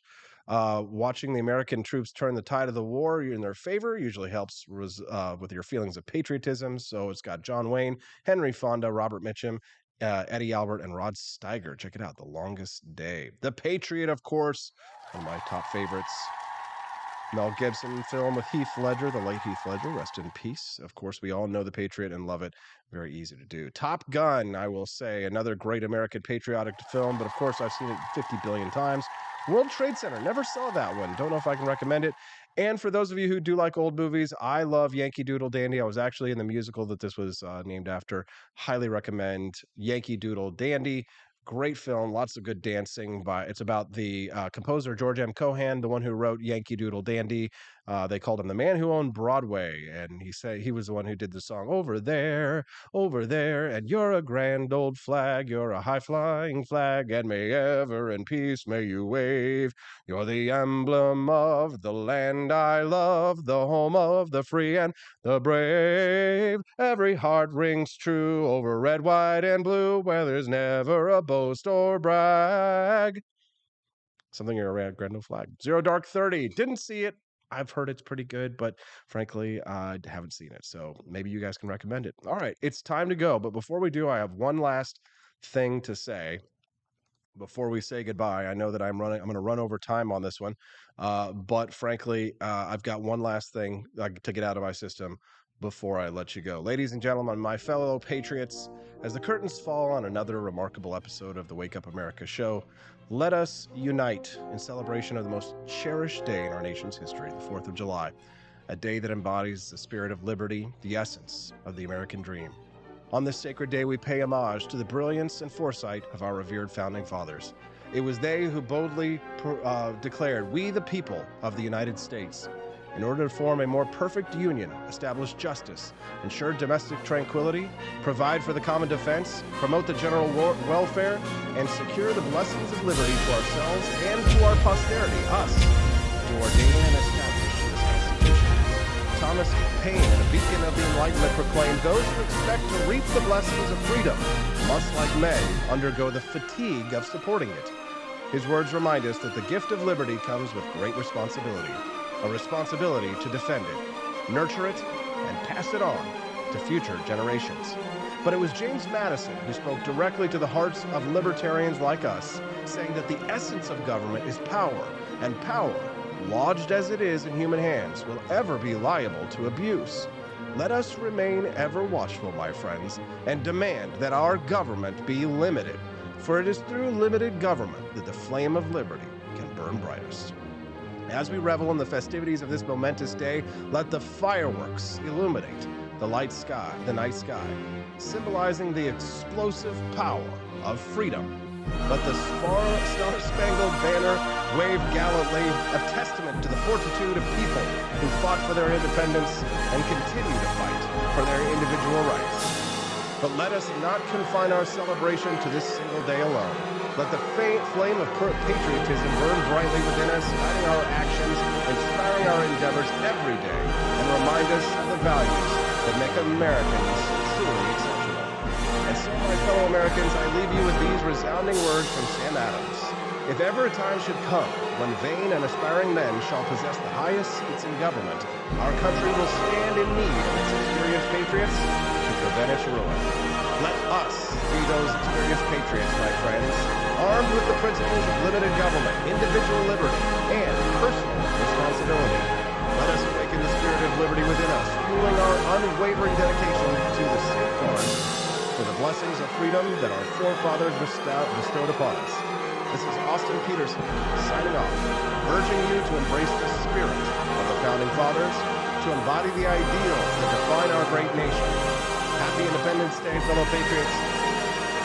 May God bless each and every one of you, and may God bless the United States of America.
I like shooting things, but whenever I can't shoot something, I like to cut things. My life isn't all about shooting and stabbing and cutting, though. Sometimes I have to do actual work, but when I work, I still like to have fun.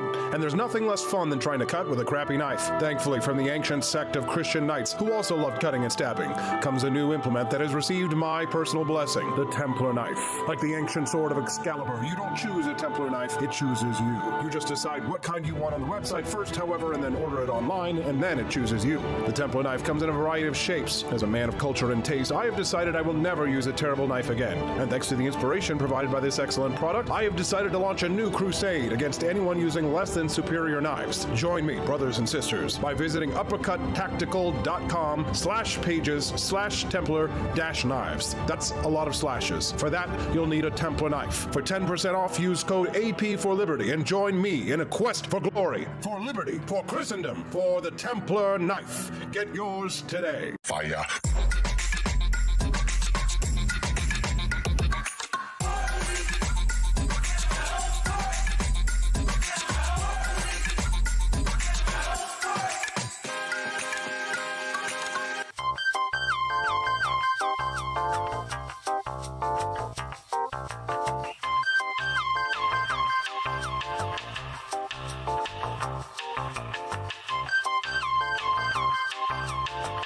Hello, this is Barack Obama, and let me tell you why Austin Peterson stinks, and you should never pay attention to anything that he has to say. First of all, he's a libertarian, and we all know libertarians are idiots. They don't realize how important government is to everything that we do. I recently became aware that Austin has opened up a libertarian shop at apforlibertyshop.com. Now, I'm asking you as a personal favor to me that you never ever visit apforlibertyshop.com. With all of the great Liberty merchandise there, the last thing that we need to do is to get people spreading this message around the country, because then they might start thinking that they don't need government. And that's the last thing that good Democrats like us want. So if you love democracy, like me, and hate freedom, then don't visit AP for Liberty Shop. Like I said, whatever you do, do not visit apforlibertyshop.com. I'm Barack Obama, and I approve this message.